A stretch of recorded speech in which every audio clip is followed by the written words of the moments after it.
We're okay. All right, so I'll call the order, the Board of Commission meeting tonight, March 25th, starting at 6:30. Before we start, I'd like to welcome our new interim attorney, Ron Bolche. Nice to have you here, Ron. Thanks for Good to be here. being here. So we'd like to open with tonight, 25th, starting at. There you go. We got it? Okay. So we've asked Commissioner Jortsma to open with a word of invocation. Let's pray. Dear Heavenly Father, we know that you are our only comfort in life and in death, and we pray for your blessing as we represent the people of Ottawa County tonight.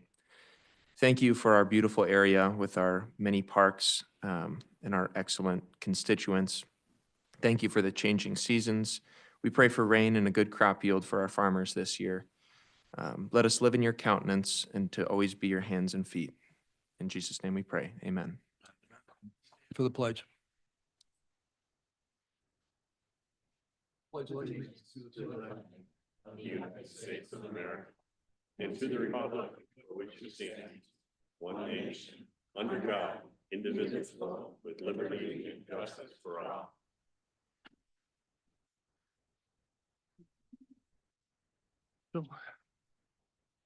Mr. Barry, Yes. Mr. Jortsma. Here. Mr. Zylstra. Here. Mr. Bonema. Here. Mr. Moss. Here. Mrs. Wenzel. Mr. Teeples. Yes, here. Mrs. Rhodey. Here. Mr. Kyers. Here. Mr. Bruger. Here. Mrs. Miedema. Here. Mr. Chair, we have a quorum. Thank you. Do we have any correspondence to report? None from us. Okay. So now is the time for the first public comment. If we have a list of folks. Yes, we currently have 7. Number 1, Joel Studebaker, Jamestown Township. Welcome. Good evening, Commissioners. I come to you today to address what I understand is going to potentially be an appointment of someone who is about as in opposition to what a Republican would be, as could possibly be to the Community Health Board. And that person is potentially going to be recommended by a couple people who ran with an R by their name. And the language has been used recently within our Republican ranks of this concept that the Republican Party is a big tent party. And I want to remind some people that we are a big tent party, and a tent has posts. And those posts, none of us have the right to request that those be moved. None of us. And those posts are anchored in biblical principles, the Federalist Papers, the Declaration of Independence, and the U.S. Constitution.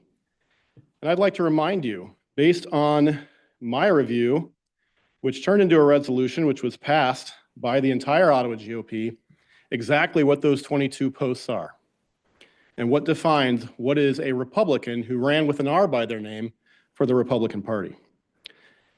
22 items. Number 1, the First Amendment, religious liberty under our Judeo-Christian foundation. Number 2, under the First Amendment is freedom of speech.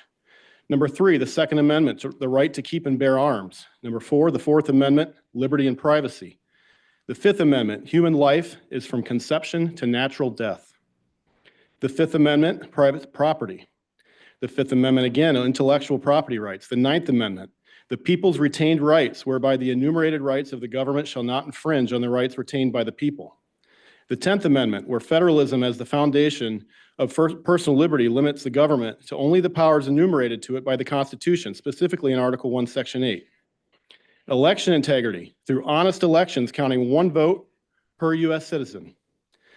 To combat human trafficking with every resource available and prosecute violators to the fullest extent of the law. The foremost institution in America, the nuclear family, including parents as the first and foremost educators and their parental rights. I'll pause there and say lack of fathers in the home is actually the solution to community mental health. Gender as endowed by our Creator at conception, male and female. Marriage between one man and one woman. Health freedom, including patient rights and controls, individual conscience in healthcare, and tort reform.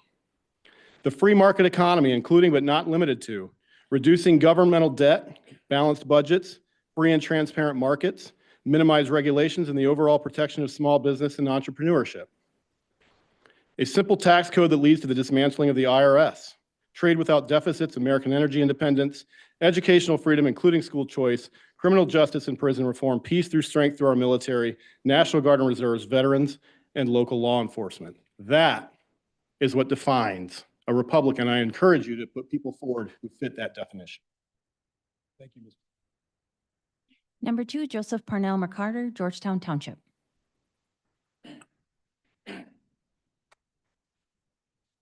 Joseph Parnell McCarter, Georgetown Township, volunteer leader of the Save the Campbell effort. I thank this board again for having passed the Campbell resolution, but it is not enough. Just a few hours after this board passed its resolution, Consumers Energy VP Mattapati said that it will close the Campbell anyway in May, and the Whitmer-appointed MPSC officials said the same. Governor Whitmer and the other Democrats in Lansing want to close all gas and coal plants. These Democrats passed a law now in effect to override local zoning policies to convert thousands of acres of Michigan farmland to solar panel and battery installations. Solar panels in West Michigan do not provide us with a reliable baseload electric, according to the experts. This board has legal powers to delay the Campbell closure if it has the political will to do so.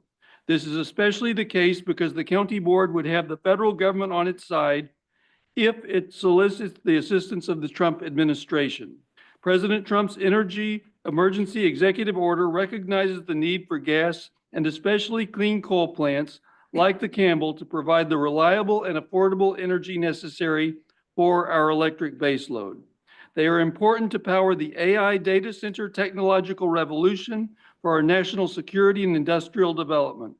Given the high demand for electric by data centers, we could even charge a data center top dollar for the electric from the Campbell so that electric rates for residential customers can be reduced. For those concerned about CO2 emissions, carbon capture is commercially available.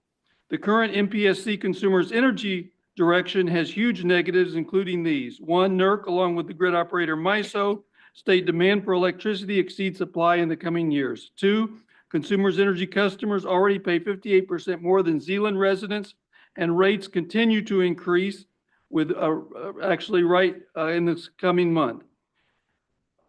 As we rely more on natural gas in the short run, natural gas for heating is also seeing significant rate increases, which DTE and Consumers Energy are requesting. Number 4, Grand Haven area public schools will be experiencing a significant budget deficit, in part because of no continued tax revenues from the Campbell. 5, Pigeon Lake Channel will lose dredging and experience water problems without the Campbell. Number 6, we are putting a dangerous level of trust in a risky, expensive Palisades nuclear reactor restart by a company that has a very questionable track record. We request these things. 1, Ottawa County government seek assistance from the Trump administration and legally intervene on behalf of the Campbell, consistent with President Trump's executive order. 2, the Ottawa County Board, with the support of the Trump administration, pass a public safety ordinance prohibiting the closure of the Campbell in 2025. The Michigan Constitution gives our county commissioners power to protect residents from a public utility. Thank you, Mr. McCarter. Thank you. Thank you very much. Number 3, Nancy Cochran, Georgetown Township. Good evening. I'm Nancy Cochran. I live in District 6 in Georgetown Township. Please indulge me as I lead you through a quick Ottawa County history lesson, quoting local historian Steve Vanderveen. In West Michigan, female entrepreneurs predate newspapers. Long before European settlers arrived in Michigan, Ottawa Indigenous women were planting and harvesting and participating in trade. When the Europeans arrived, Ottawa Indigenous women helped keep European settlers alive. Did you know it was Arvilla Powers Smith who opened one door of entrepreneurship? Young Chief Joseph Wakazoo partnered with Arvilla and her husband because doing so gave the Ottawa Indigenous people the opportunity to purchase land and stay in West Michigan. These individuals were the first to greet the Dutch when Albertus Venralti and his followers founded the Holland, Michigan colony. This is just one of many examples where women made an impact here in our beloved Ottawa County. As we close out Women's History Month, it reminds me that the road to the elimination of diversity, equity, and inclusion is not just an affront to important historical legacies, which include women, Indigenous people, people of color, people of different and other faiths, but a blatant attempt to rewrite history. Preserving these legacies is indeed a critical way to honor their sacrifices and sustain the process they initiated. These struggles often stand as a reminder of resilience, hope, and the need for continued action. Let us celebrate the richness and diversity here in Ottawa County by celebrating the contributions that women have made to this county. Thank you. Thank you, Ms. Cochran. Number 4, John DeBlay, Georgetown Township.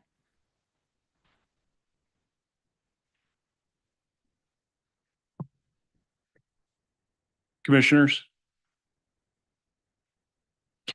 what I have in front of me is a resolution that was written by a precinct delegate, Michael Haas. I understand he also emailed this statement to you about the Campbell. What we have before us is an energy emergency. We've already shut down 2 of our main power plants. Now you want to shut down a 3rd. What that's going to bring us to is either making us beholden to Canada for our power, or it's going to cause rolling brownouts, blackouts, and a problem because the ability to replace that power is not in place. And this is the big concern.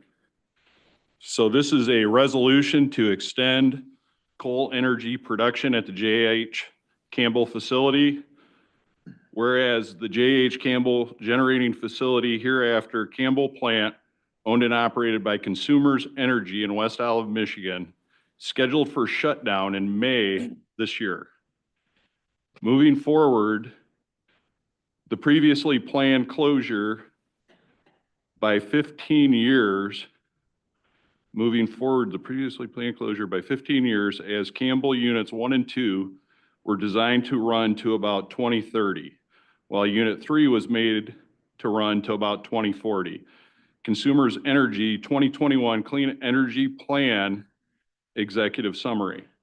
And whereas Consumers Energy has already closed 8 other units, including what are known as the Classic 7 units in 2016. And the Karn Complex closed in Bay City in 2023 as part of their clean energy plan initiated in 2021, with the goal to end their coal-generated electricity by the end of 2025. Consumers Energy 2021 Clean Energy Plan Executive Summary. And whereas the authority to move forward the closure date comes from a centralized, non-local decision-making body, the Michigan Public Service Commission, hereafter MPSC, which was statutory authority to regulate the Campbell plant with the MCL 460.6, whereas the Campbell plant contributes to the electrical grid system called the Mid-Continent Independent System Operator, Incorporated, which delivers electricity to Ottawa County, the state of Michigan, and throughout central portions of the United States. Whereas, Thank you, Mr. DeBlay. Thank you. if you guys would like a copy of this and you don't have it, I can provide one to you. Thank you. Thank you. Number 5, Ann Henriksen, Zealand.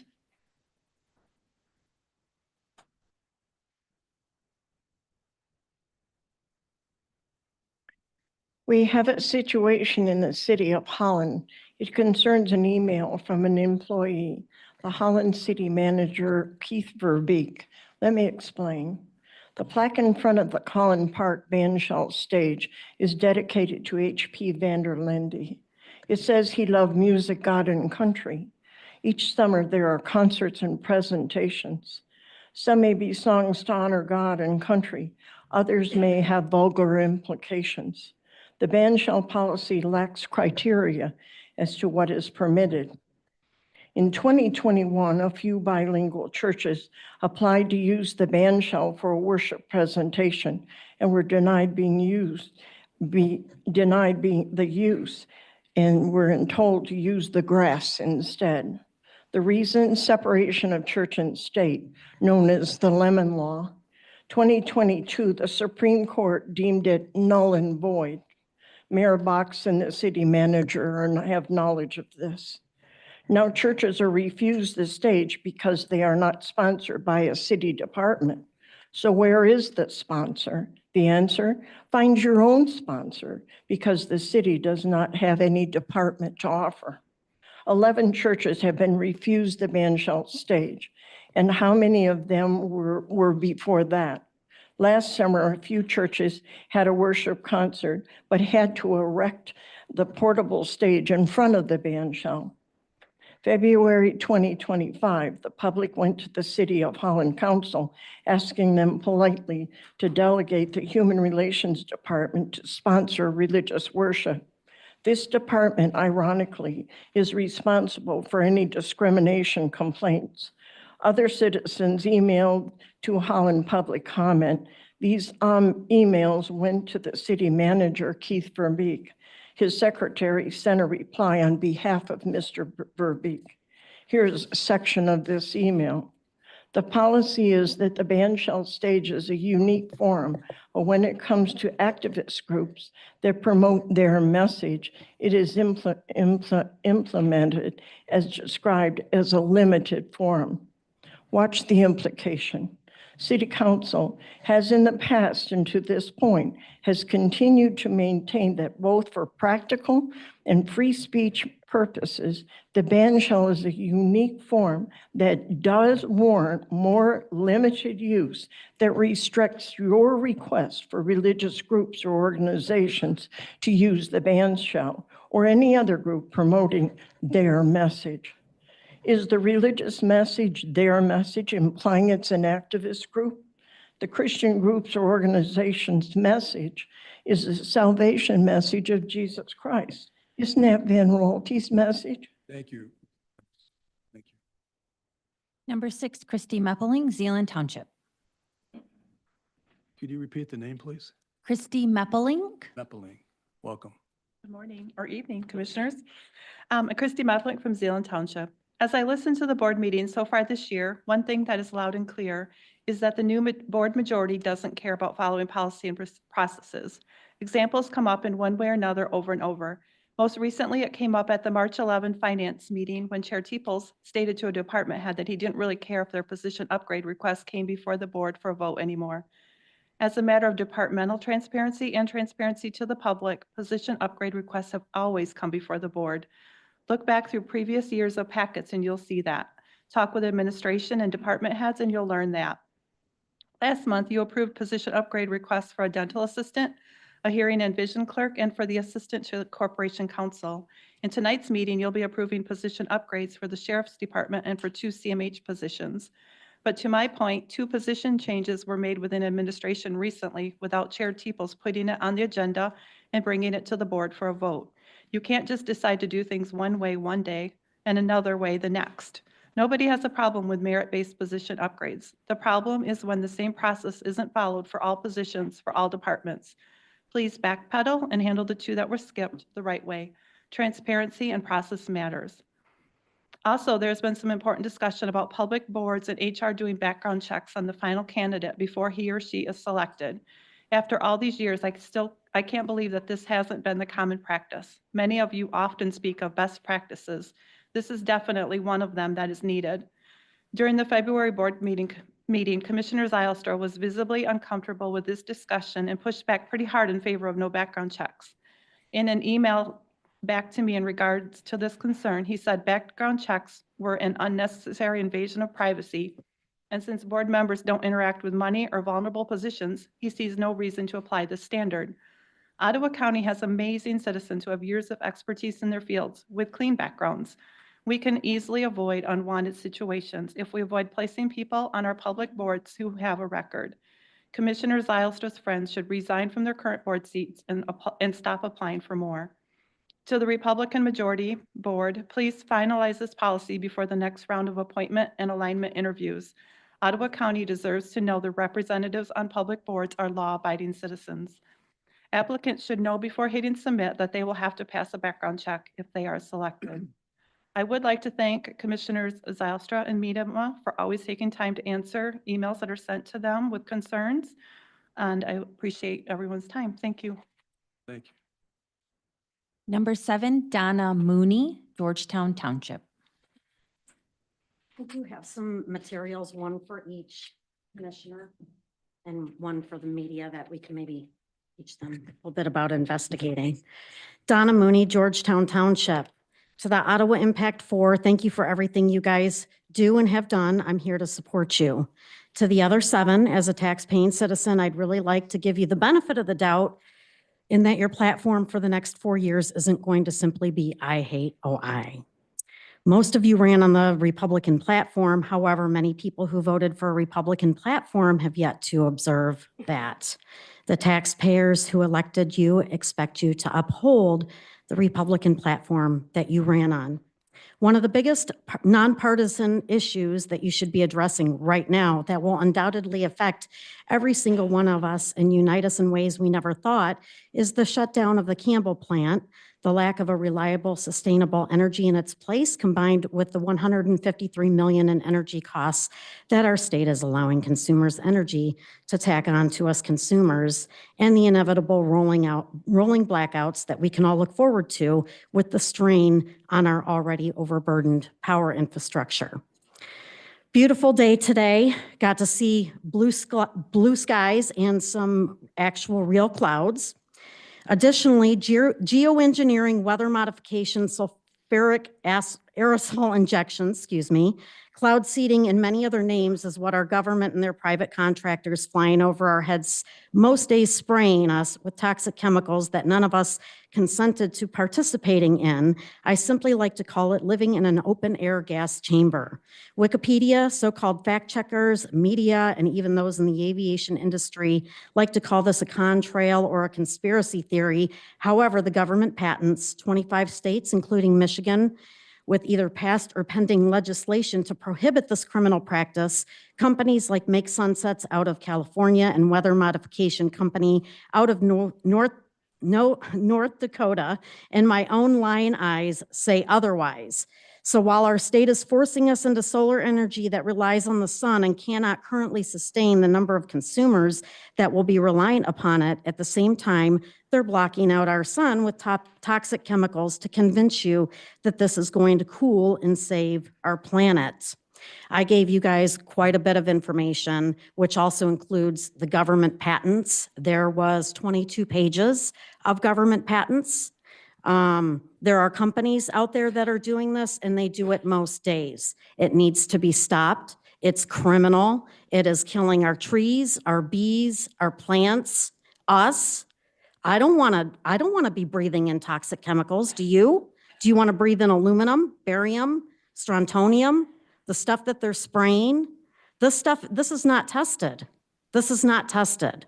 This is another money-making game for those who have a vested interest, and we all pay the price. Where are the environmentalists that we should be uniting on? Thank you, Ms. Mooney. Thank you. That is all the pre-registered commenters. Is there anyone else present that would like to address the board? Please just identify yourself and where you live, please. My name is Deb Cizik. I'm from Port Sheldon Township, District 1. I'd like to welcome those new to the board and appreciate the time, effort, and money that went into your campaigns to restore stability and a sense of belonging to Ottawa County residents. I also appreciate those returning commissioners who are sincerely working towards these goals as well.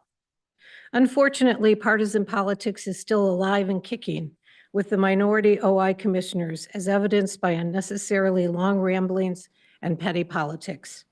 I trust the majority of the board to see through these antics and stay focused on issues that address the needs and best interests of all residents. In other words, let's get back to county business and supporting the incredible programs and resources that have been in place for years and made Ottawa County a desirable place to live. This can and should be accomplished in a timely manner, void of stall tactics that garner no traction other than to drag out meetings. We cannot allow volunteer positions to become partisan positions or bash elected officials for focusing on the needs of the community versus party affiliation. I am in support of keeping Chris Kleinians on the CMH board because I feel he has a natural ability to recognize the needs of others and address them with compassion and care. He has experience with young adult services. He has served on the advisory board for Ottawa Foods. His background and experience, not just in nutrition, but as a veteran, a former Board of Commissioner, and a current CMH board member, lend themselves to a qualified and valuable member of CMH.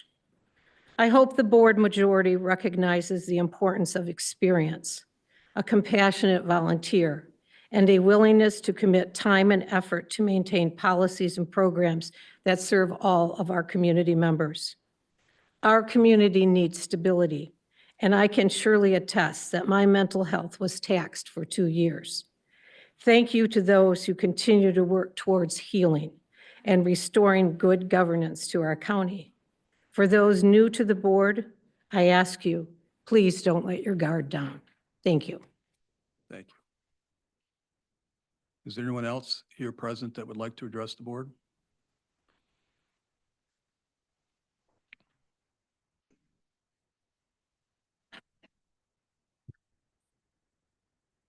Good evening, Board. Can you state your name and where you live? I'm sorry. I'm Kurt Meplink. I vote in Zeeland Township. Good evening. I'm hoping to give the county an update as to what we can see is definitely going on with this board and what its priorities are. It hasn't been long, and we see that the Good Old Boy Club has had a reunion. It was said at the first meeting how people didn't want national politics infused into our country, into our county. Well, Ottawa County, since the board has taken over, it has been much of it, with DEI coming back in full swing as our nation rejects it. Ask yourself why. It will be met with, we need to pass this because we need to see what's in it, or there are really good organizations that support it. Ask yourself, why are those good organizations supporting it? Are they compromised? Do they not see what it is? Why are Pete Hoekstra and Bill Huizinga so interested in keeping the Good Old Boy Club alive here? They don't even live here, or at least not much, and most of us are hoping Pete stays in Canada because he seems to have more Canadian views than our views. This is an off year for election in the city and school boards. It's up for grabs, so if you're tired of the Good Old Boy Club,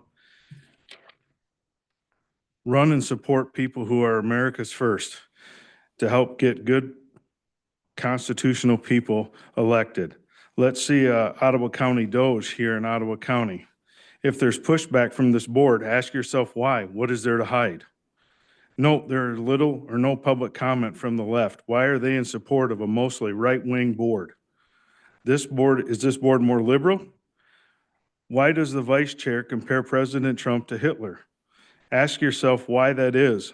Pay attention that you don't see Matt Wilco in Fox 17 or the Holland Sentinel or the Washington Post. Nobody's grabbing hold of that. Think, county. Think why that is that way. These next years will be very difficult for our county. Hopefully, we can all see these people for whom they really are. These people swore an oath to the Constitution. They serve we the people. Look at how liberal this board is. A 20-year board veteran was happy to accept liberal money and yet is a conservative. If it doesn't smell right, it isn't right. Remember the book that was passed out in the first meeting that I was here? Read it. Pay attention, county. It's not what you think. Thank you. Is there anyone else here present like to address the board? Seeing none. Shannon, do we have anybody online?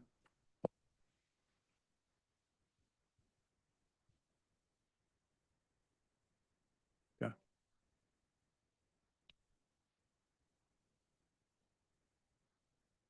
Oh, there isn't anyone else? Okay, thank you for your comments. Let's move on with the meeting then. Next thing on the agenda is the approval of the agenda. Do I have a motion? So moved. Second? Second. Any comments? Yeah. Mr. Chair, I make a motion to move contracts 2531, 2539, 2550, 2552, and 2564 out of the consent agenda, item C, post-execution ratification of contracts under section 4D2 of the Ottawa County Contracting Authorizing and Form Policy to 5 separate action items at the end of our agenda. So Commissioner, those issues are within the consent resolution 7C section of post-execution of ratification of contracts. And what you're asking to do is pull those contracts specifically out of that action item, Yes. which is not the motion. We're talking about, we have the action items as listed. So if you want to remove action item 7C out of the consent resolution, we can do that for discussion later on. We're not up to consent resolutions. I'm asking for a change in the agenda. Do I have a second for that? Second. I think what John is saying is that maybe the right time for that is when we get to approve of consent items. Maybe I did. I'm actually asking to change the agenda, and I made that perfectly clear to him in an email, as well as to each one of you. I provided a copy of my motion. I don't have a copy of it, but Oh, I must have missed you. Sorry, Commissioner Zylstra.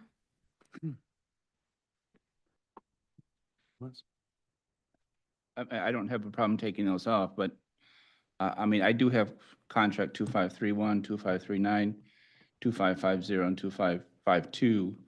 I do not have 25264, and I just don't know what everybody else on this board has in order to discuss those contracts. I think it was 2564. 2564, I'm just reading off the fill sheet. So the question, the motion on the table is to amend the agenda. That's the issue before we get into the specifics. So the question is, do we amend the agenda here at the meeting? I'm fine voting separately and amending the agenda to vote separately on items. We've done that in the past, and sometimes it allows people to ask questions. I think we run into a bad precedent by changing agendas at the last minute, which is why we publish the agendas as early as we can. And there's been, up until 10:30 this morning, I wasn't aware that there wasn't going to be a potential change of the agenda.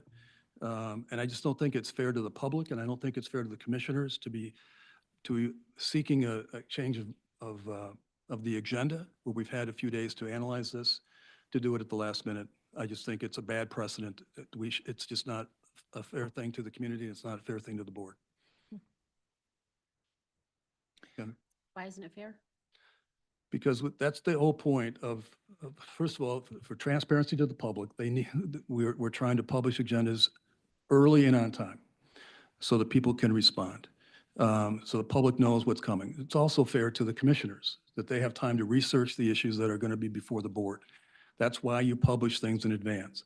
To simply come to the meeting, and which has happened over the last couple of years, changing agendas verbally at the meeting isn't consistent with that transparency and time to prepare for everybody. And so we've had time over the last few days to respond. If you wanted to amend the agenda, we even posted a change yesterday at the last minute. That could have happened, but I think to those do it at ballots have found as well, to do it correct? at the last minute here at the meeting, I think's a bad precedent.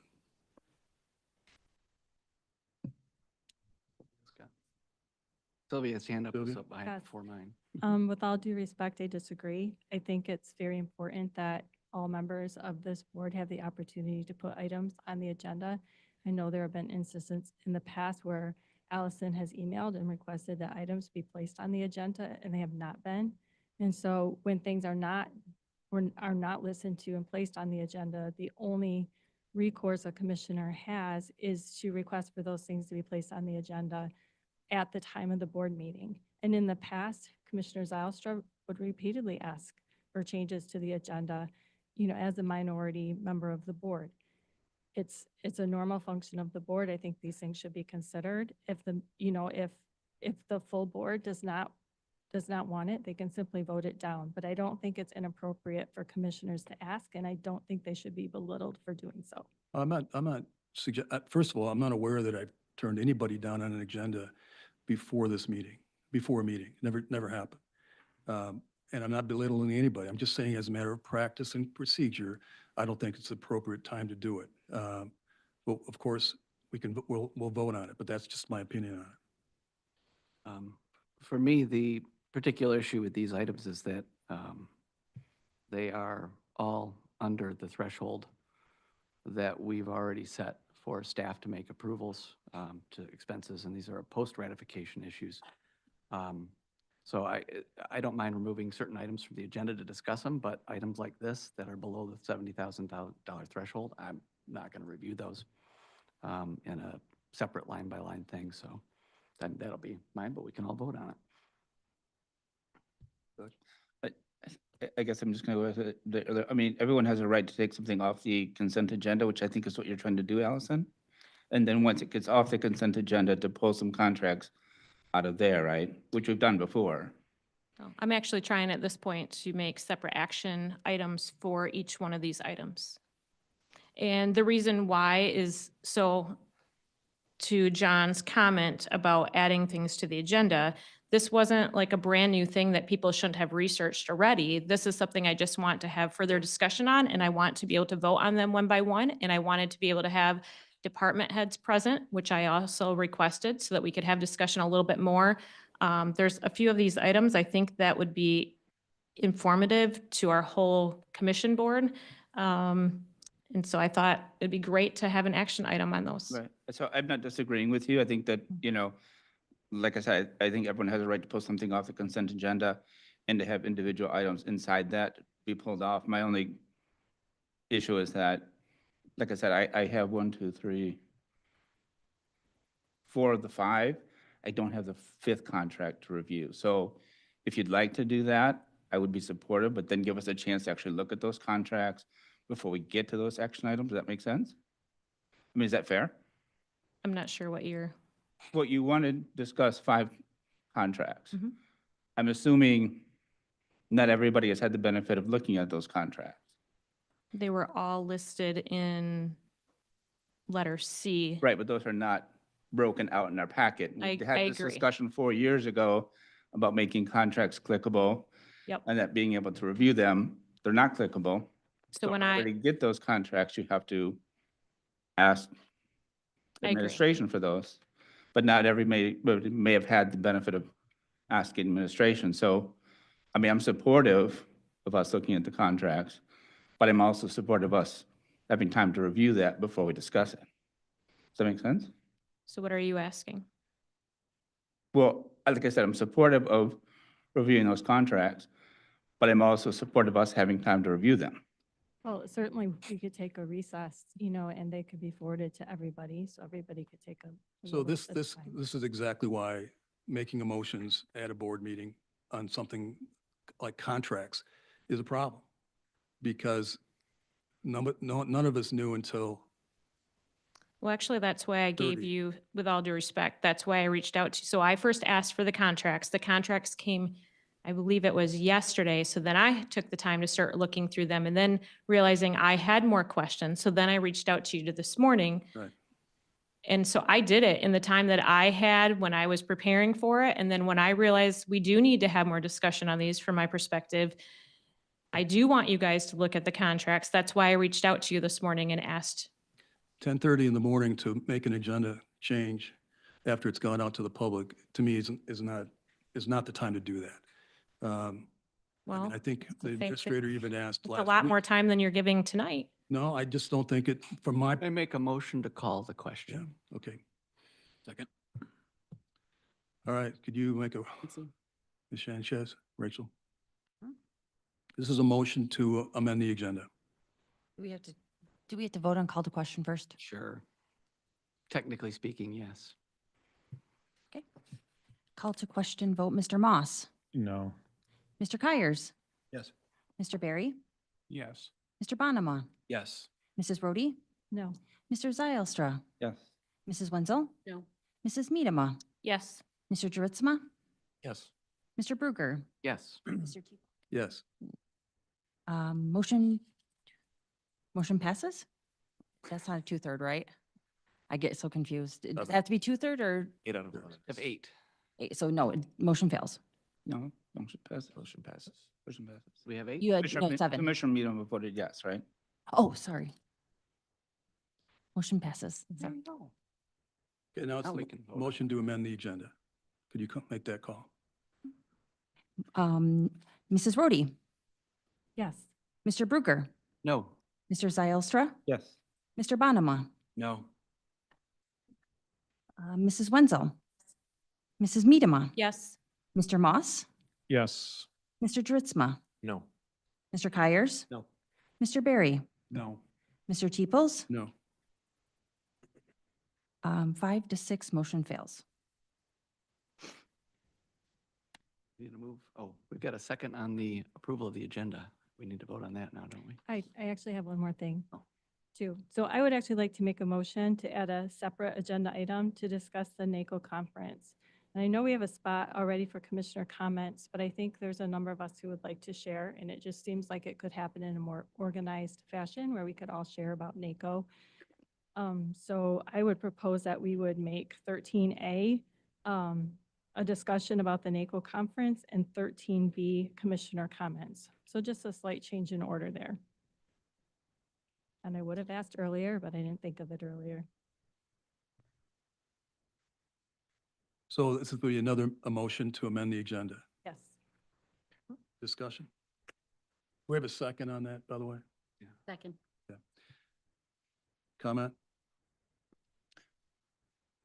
I was planning to do a report on NACO during commissioner comments, but I would be happy to do it in a discussion. I think there were 9 of us who attended, and it was really good. Really enjoyed it. That's just a technical question. Commissioner comments, I don't know if we've ever defined as a time length to those. We don't have, mean- we didn't set a policy on We that. didn't tell, I mean, I'm supportive of it. If there's no time limit to commissioner comments, it's almost the same thing, It is but I'll be supporting of it, so. I'm still in the same position that I was before about amending agendas at board meetings. I just don't think it was appropriate. It's appropriate, and I'd be voting no. I don't see no need for it with commissioners' comments. I think we can just add as NACO as we always did before. I think that's why we added commissioner I comments. think it could have, for perspective, if someone were to scroll for this agenda and they were to see that line item, I think that could be an interesting thing for people to be paying attention to. And I can understand why it maybe wasn't thought of to be put on there in the past, because I think we had our chair and vice chair holding the fort down at home while the rest of us were at DC. And so that might just not have been at the top of your head of mind of putting it on there. But I do think could be some merit of when someone's looking at it going, oh, that's intriguing. I'd like to look more at that. Just one more thing and I'm ready to vote. I don't mind having that as a specific line item, but the agenda came out on Thursday at like 5 o'clock. And that's an easy call to make to the chair to say, hey, would you mind adding this? Totally would have added it, I'm sure. With all due respect, he wasn't available either. I would have added it. Didn't know we didn't know he was gone. But that's not the answer, question. The question is, the opportunity was there and there was no effort made, and that's the issue. So, we ready to call the vote? Okay. You do, roll call it, please. Mr. Bonema, No. Mr. Dritzma. No. Mr. Bruegger, No. Mrs. Miedema, Yes. Mrs. Wenzel, Yes. Mr. Barry, No. Mrs. Rhodey, Yes. Mr. Moss, Yes. Mr. Zylstra, Yes. Mr. Kyers, Mr. Teeples, No. motion fails. Okay, so now we need to vote on the agenda. We had a second on that, did we? Okay, that's good. Do we need to take a roll call on this one? No. No. Okay, all in favor of the agenda as presented, say aye. Aye. Opposed? No. No. Okay, let's go down to the consent resolutions. We need a motion to approve the consent resolutions. So moved. Support. All right, discussion. Can we remove item C from the consent agenda? and put that down as item F, 8F. 8F, I suppose it would 8F. be.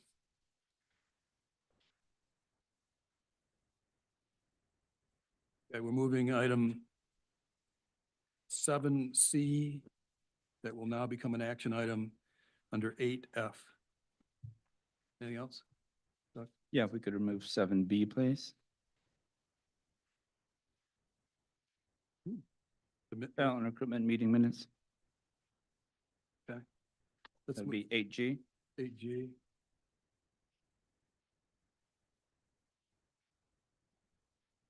So consent resolution 7B has now been moved to an action item 8G.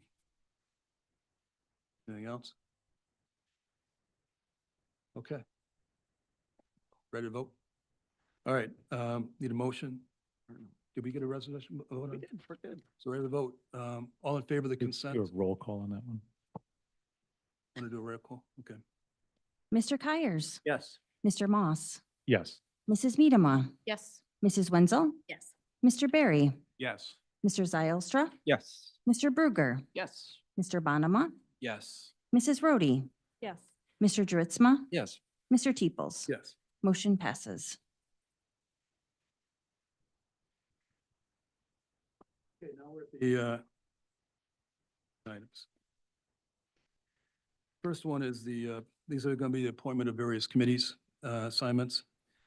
So the first is the Community Mental Health. I'll make a motion to place into nomination the names of the following individuals. And as we did in appointment alignment, I will read them out loud.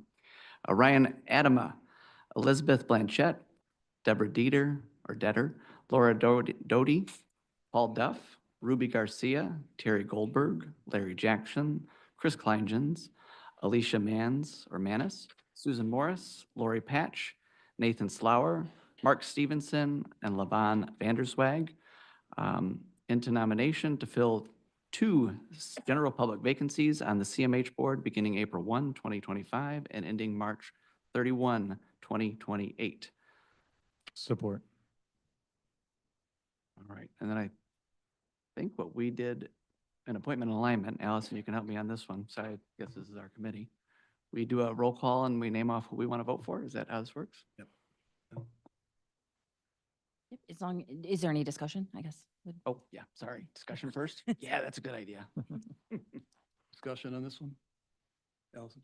Can start. I shared last week as well. I went with the choices of Paul Duff and Vonnie Vanderswag. And just a little bit about Paul. I had shared last week, but for those who didn't hear, Paul has a passion for this population. He has 30+ years of experience within the Michigan public behavioral health sector. And with the knowledge and skill set he's gained, I felt he should be able to get right to work and make informed decisions versus taking a long time to get caught up on the complex CMH learning curve. He additionally has knowledge of what an asset CMH can be to a family. He supports data and dashboards and the electronic health tool that Dr. Brashears has mentioned, as well as the initiatives that Dr. Brashears has been doing since being rehired by the county. Paul is familiar with the CMH system as well as the millage and initiatives for the mild to moderate population. He also had some firsthand knowledge with working with CMH with a family member. And he said he felt like as a parent, it sometimes can be very confusing to access services and understand CMH is responsible for a certain population. And he felt that educating the community is important, as well as utilizing the millage to provide services for mild to moderate. And then additional resources as preventative work can prevent crisis saves money over time. And then my second choice was Vonnie. I think many of us are familiar with Vonnie's work over the past years in being in the CMH community. Additionally, had worked at the ISD with special education students for many years. She had worked during a time when the millage, or I'm sorry, not the millage, Medicaid was in crisis and was drastically cut. And we pray that that's not something that happens again, but she has been there during those times. And I think she will continue working well on that board. Yeah, I really appreciate the work that the entire appointment and alignment committee did. especially coming up with 3 names. I think that's, given the full board, I think a lot of options. One of the things we talked about was, kind of the turnover on the board.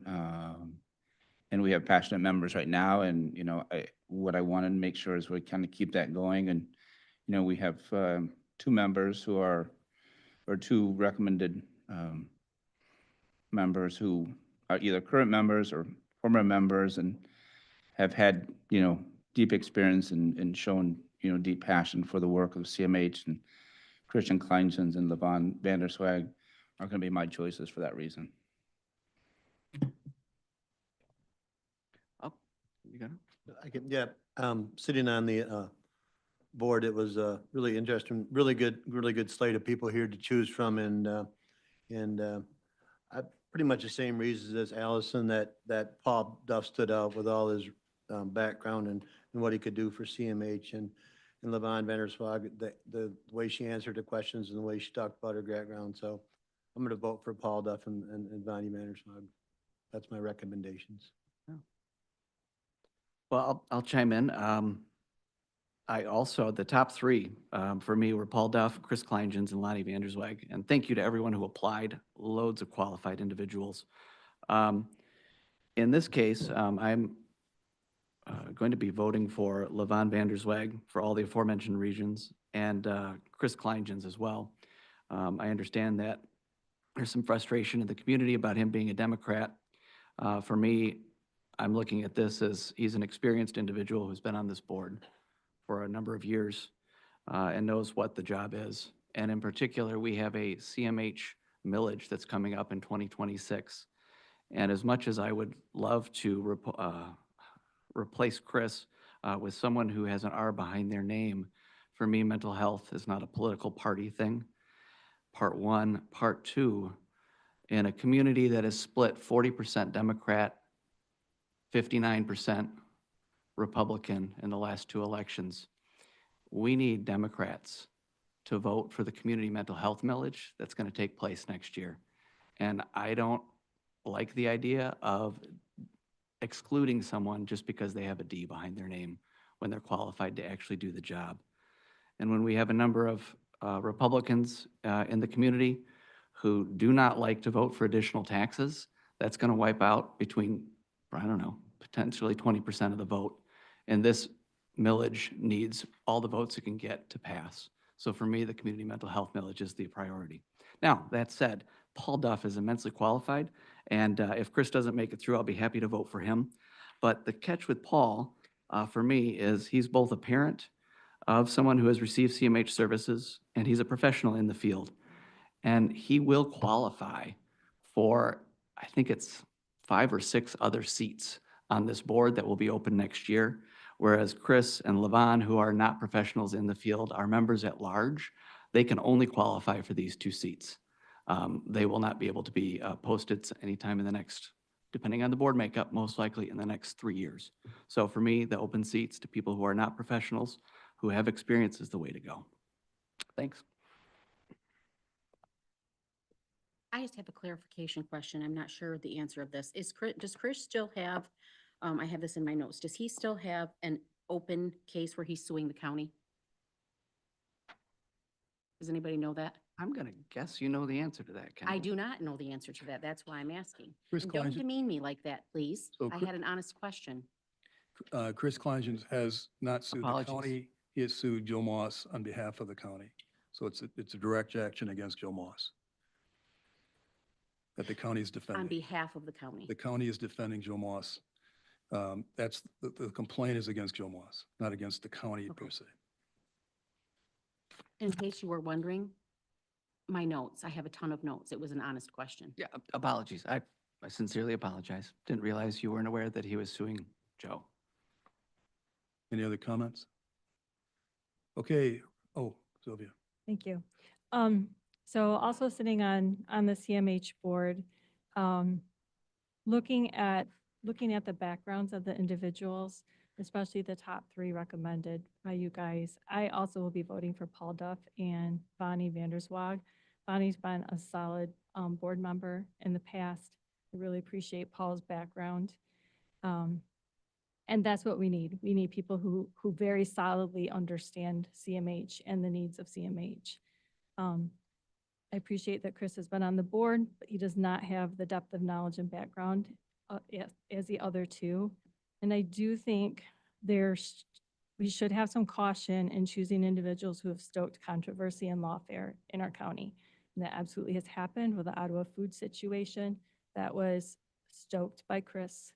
And I don't think we need to welcome controversy into important public positions. And so for me, I'll be voting for Paul and Bonnie.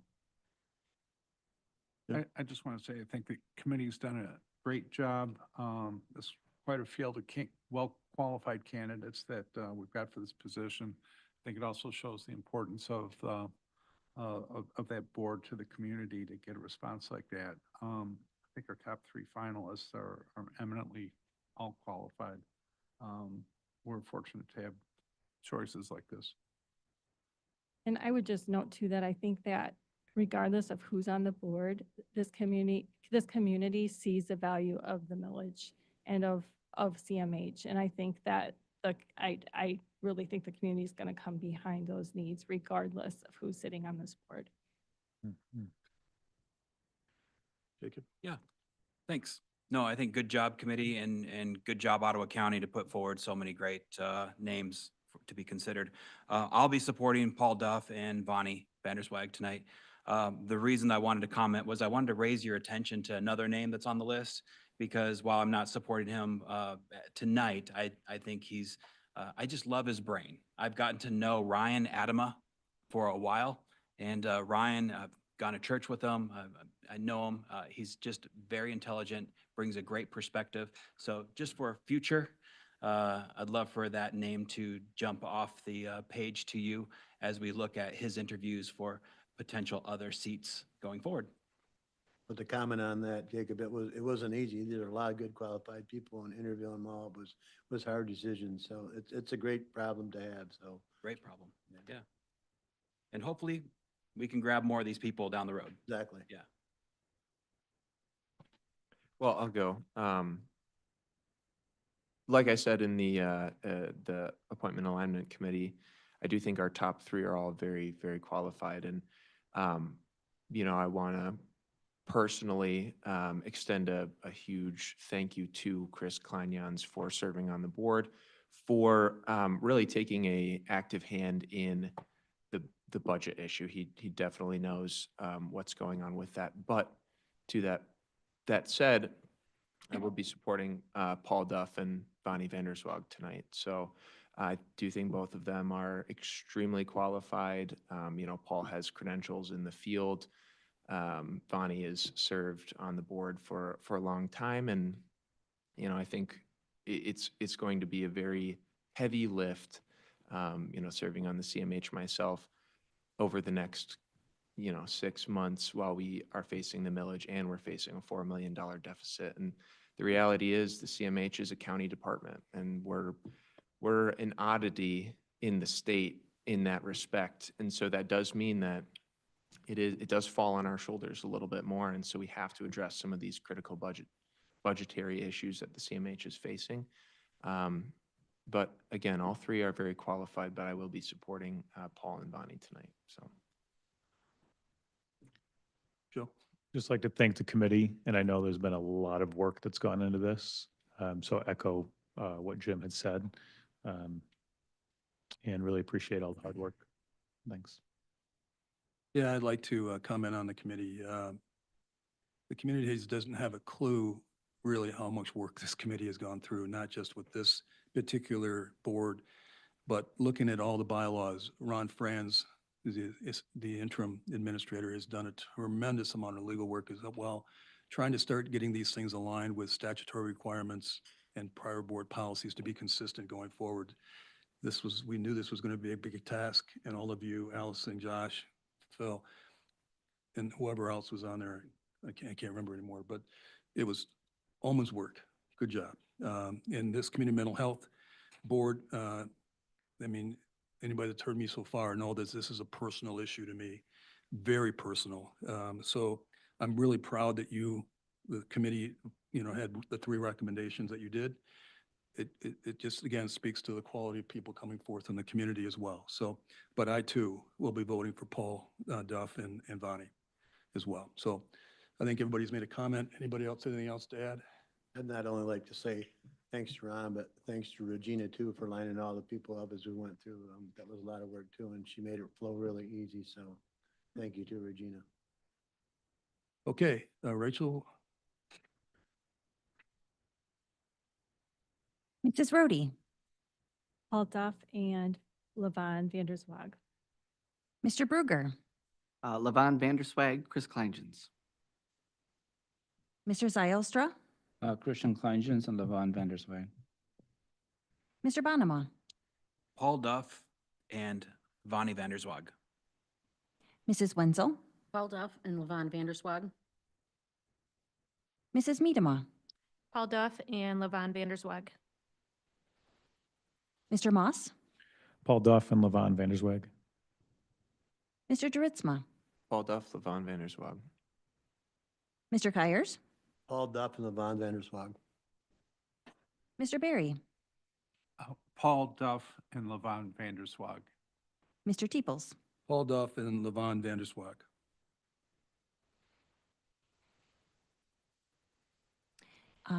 With 9 votes, Paul Duff, and with 11 votes, Vanderswag. Okay, thank you very much. All right, the next is the filling the position at the Environmental Health Appeals Board.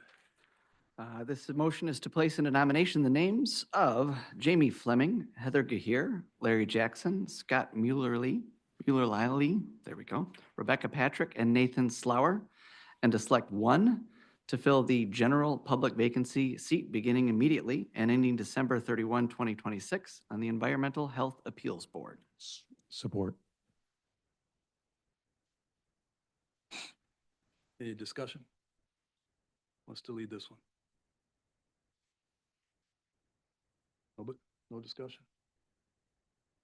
I think the asterisk pretty much signifies who we would like to have. Rebecca Patrick, she had good knowledge. She worked with the DNR as far as environmental, and she worked through part of the process of applications and how she dealt with it. And we felt that she would be a good fit here, so.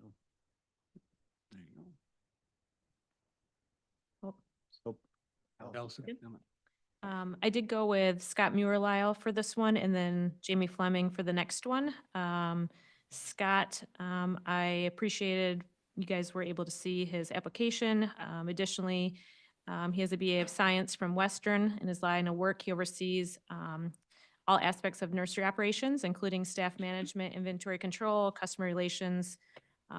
Does a lot with working, building staff morale, workplace culture, job education, collaborating with team members to assess challenges and implement solutions, developing and implementing efficient processes that enhance productivity, profitability, and customer satisfaction. Some things I appreciated about Scott were more your everyday working with alongside of both employees as well as problem solving and working through solutions when there are conflicts. And I appreciated that every day being objective, looking at facts, listening, making the best decision with the information presented, and being fair and listening. So for the first one here, I'm going to be voting for Scott.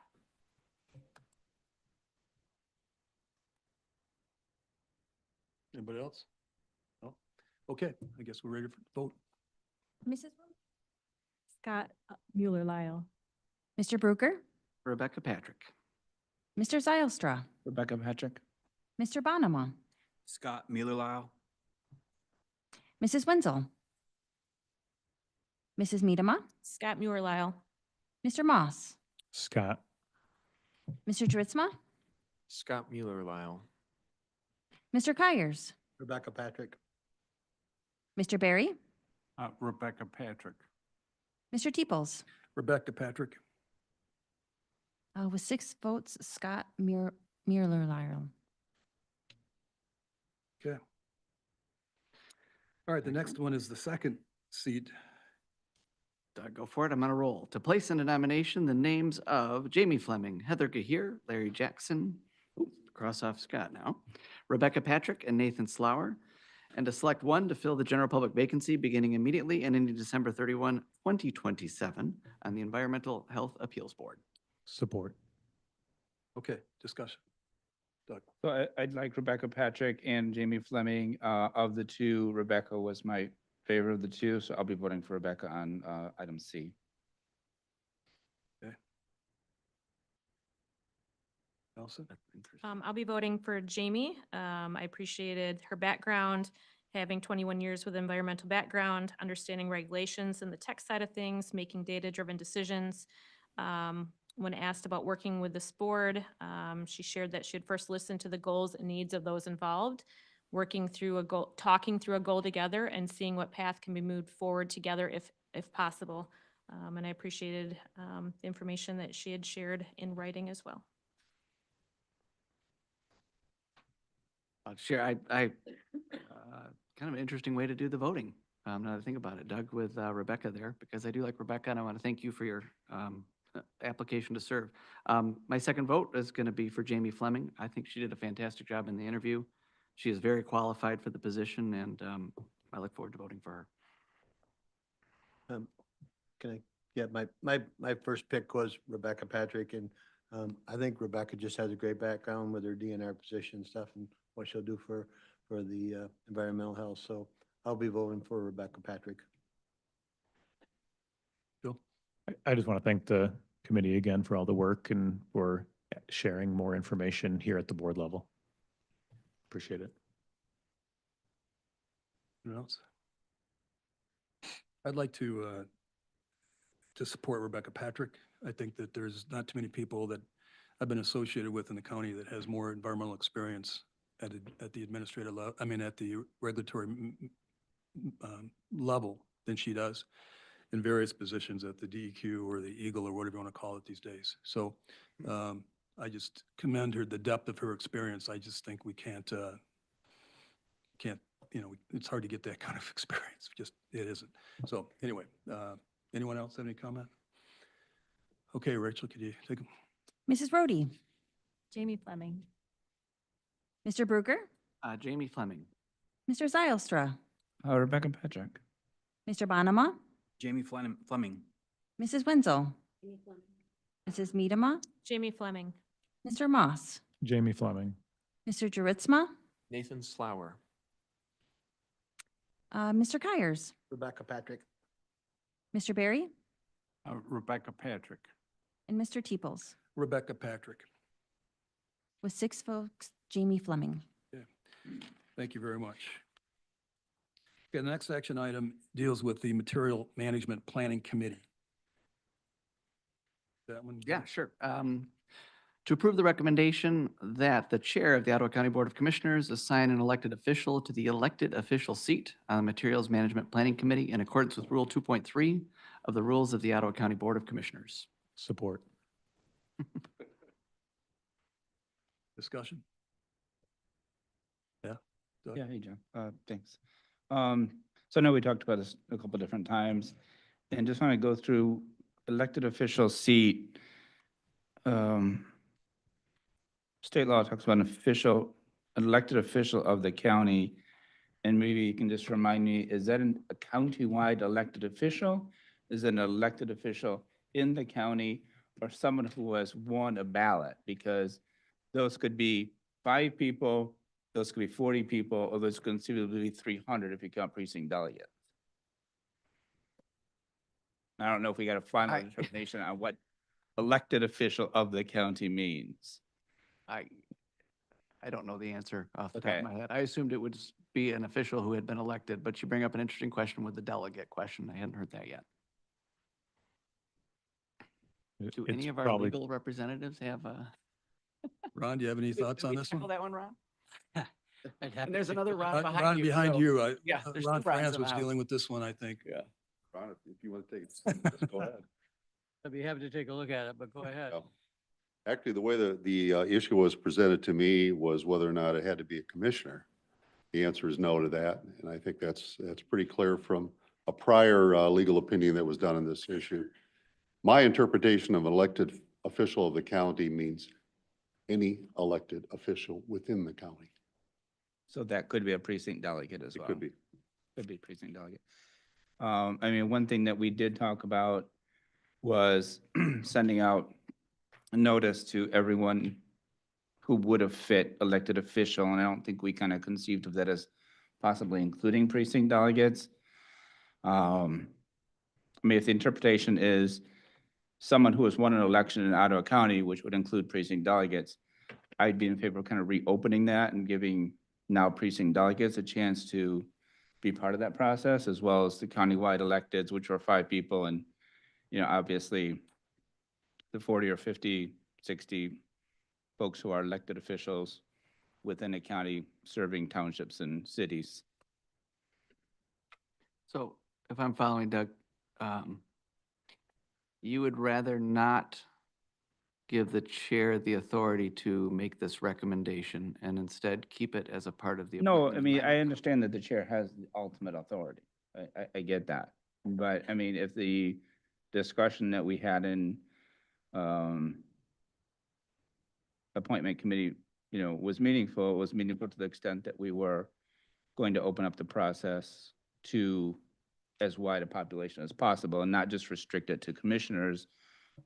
As Ron said, we made the determination it didn't belong strictly to commissioners, that it could be an elected official in the county. And, you know, now that Ron has kind of signed off on the idea that you and precinct delegates could fit that definition, maybe reopening the process for, you know, anybody who fits that definition to apply. I got, now, yeah, I see what you're saying. I think for me on item D here, process-wise would be to vote in favor of that, to put it in the chair's court to make that call. And then I guess when we bring up item E, I think your point is very relevant. Does that make sense? Yeah, I understand that at the end of the day, it's a chair's call, and you know, we have a motion to, you know, to sign off on, you know, a proposed member, and I totally get that. I just wanted to, you know, be respectful of the work that we did in appointment committee of examining what elected official means, and if it does mean even down to, not even down to, but to the extent of precinct delegates, then everybody should be given that opportunity to apply for that seat.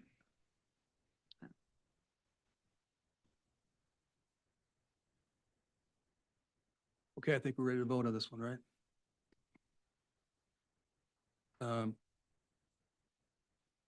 Did we take a roll call on this one, Rachel? Mr. Bruger, Yes. Mr. Zylstra, Yes. Mr. Kyers, Yes. Mr. Barry, Yes. Mr. Moss, Yes. Mr. Dritzma, Yes. Mrs. Rhodey, Yes.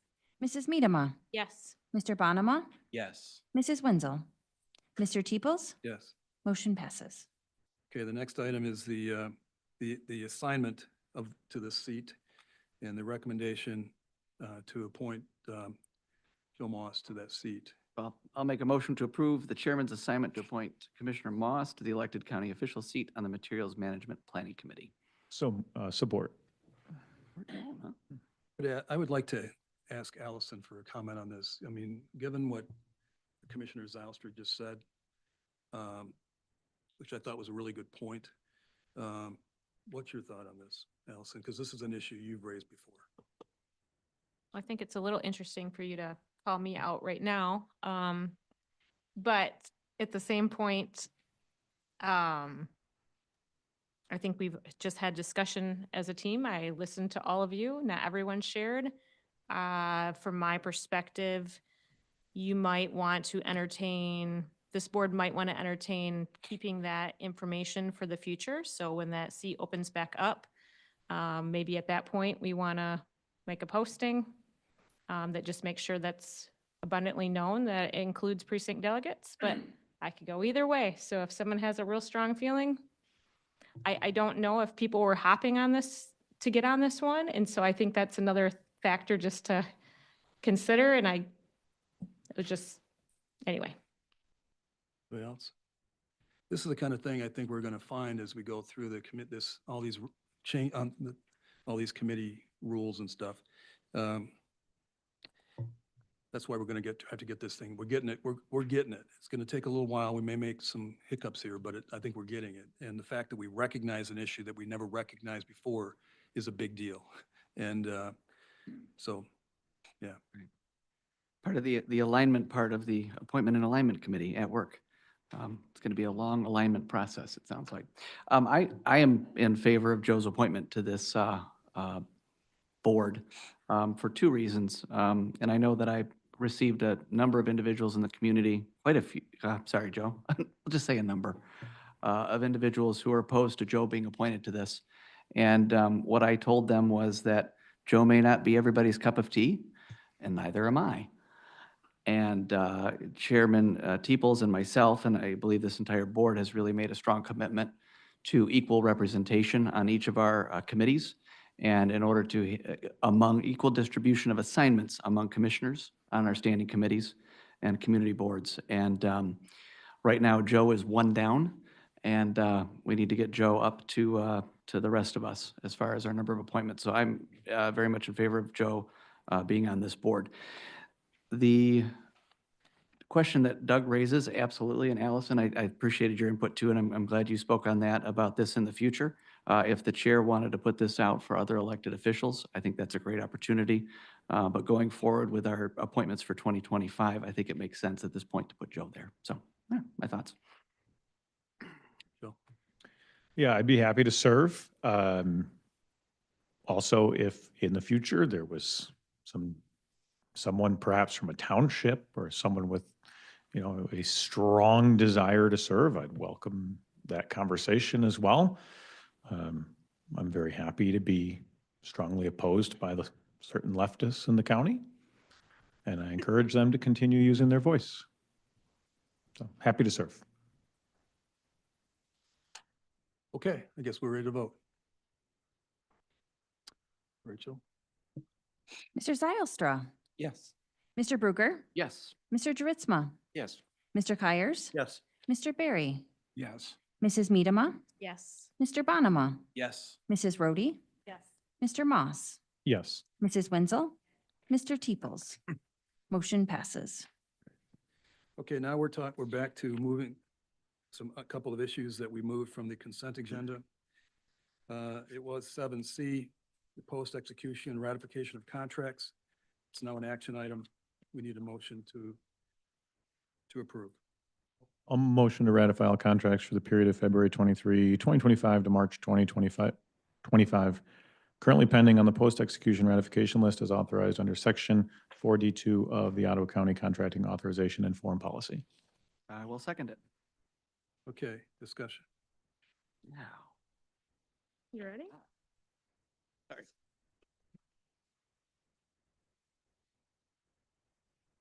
Oh, you're waiting for me to, I'm sorry. Just waiting. You're good. It's okay. Yeah, okay. I'm going to make a motion to move item 2531 out of our board ratification contracts for a vote just on that one line item.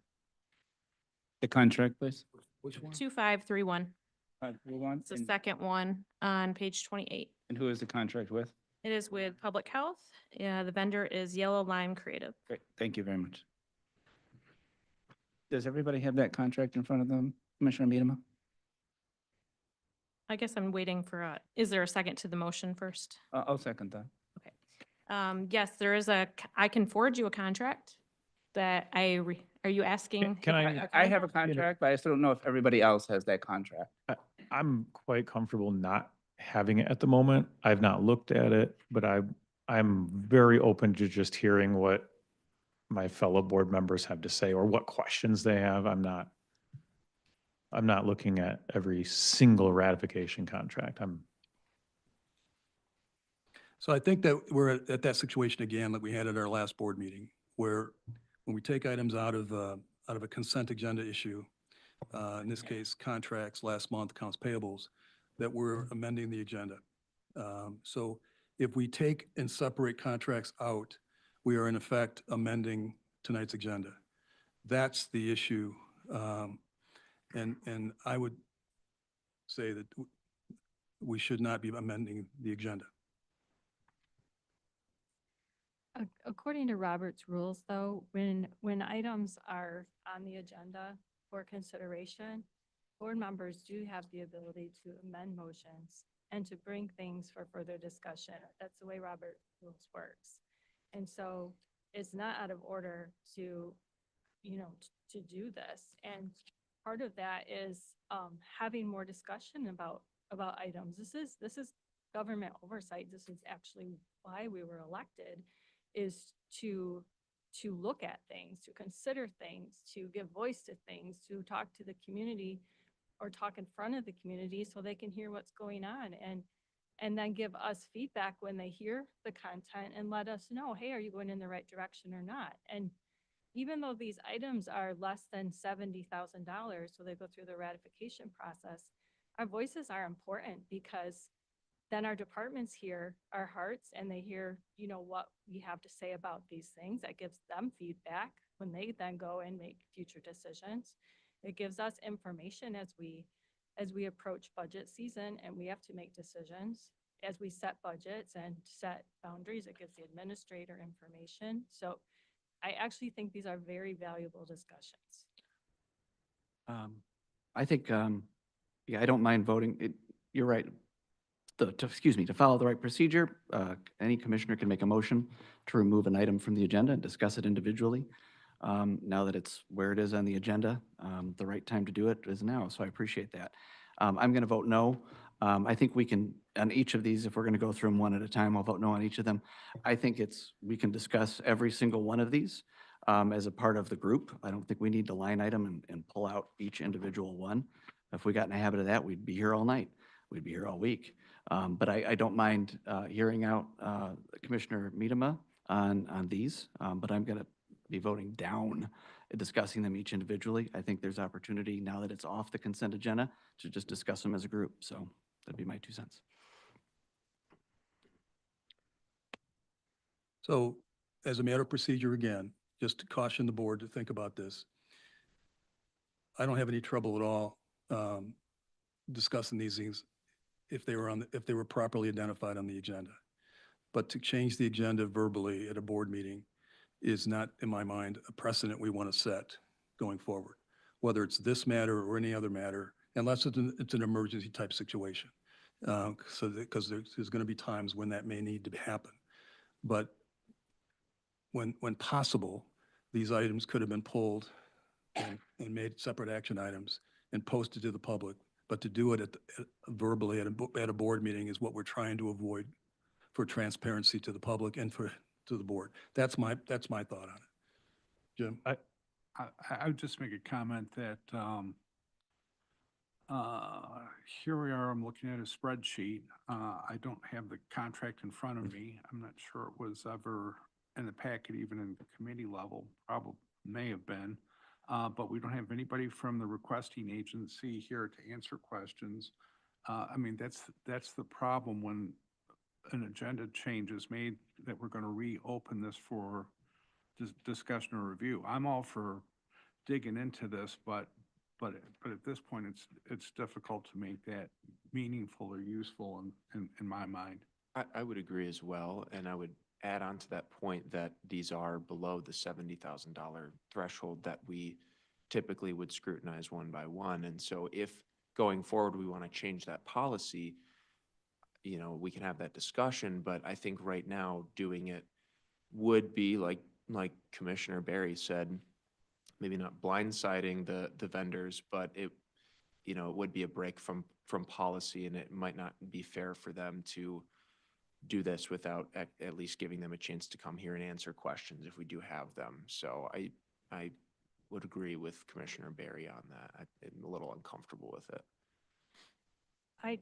I disagree because these items are on our agenda, and literally when items are on your agenda, regardless of where they fall or what they look like, they're fair game.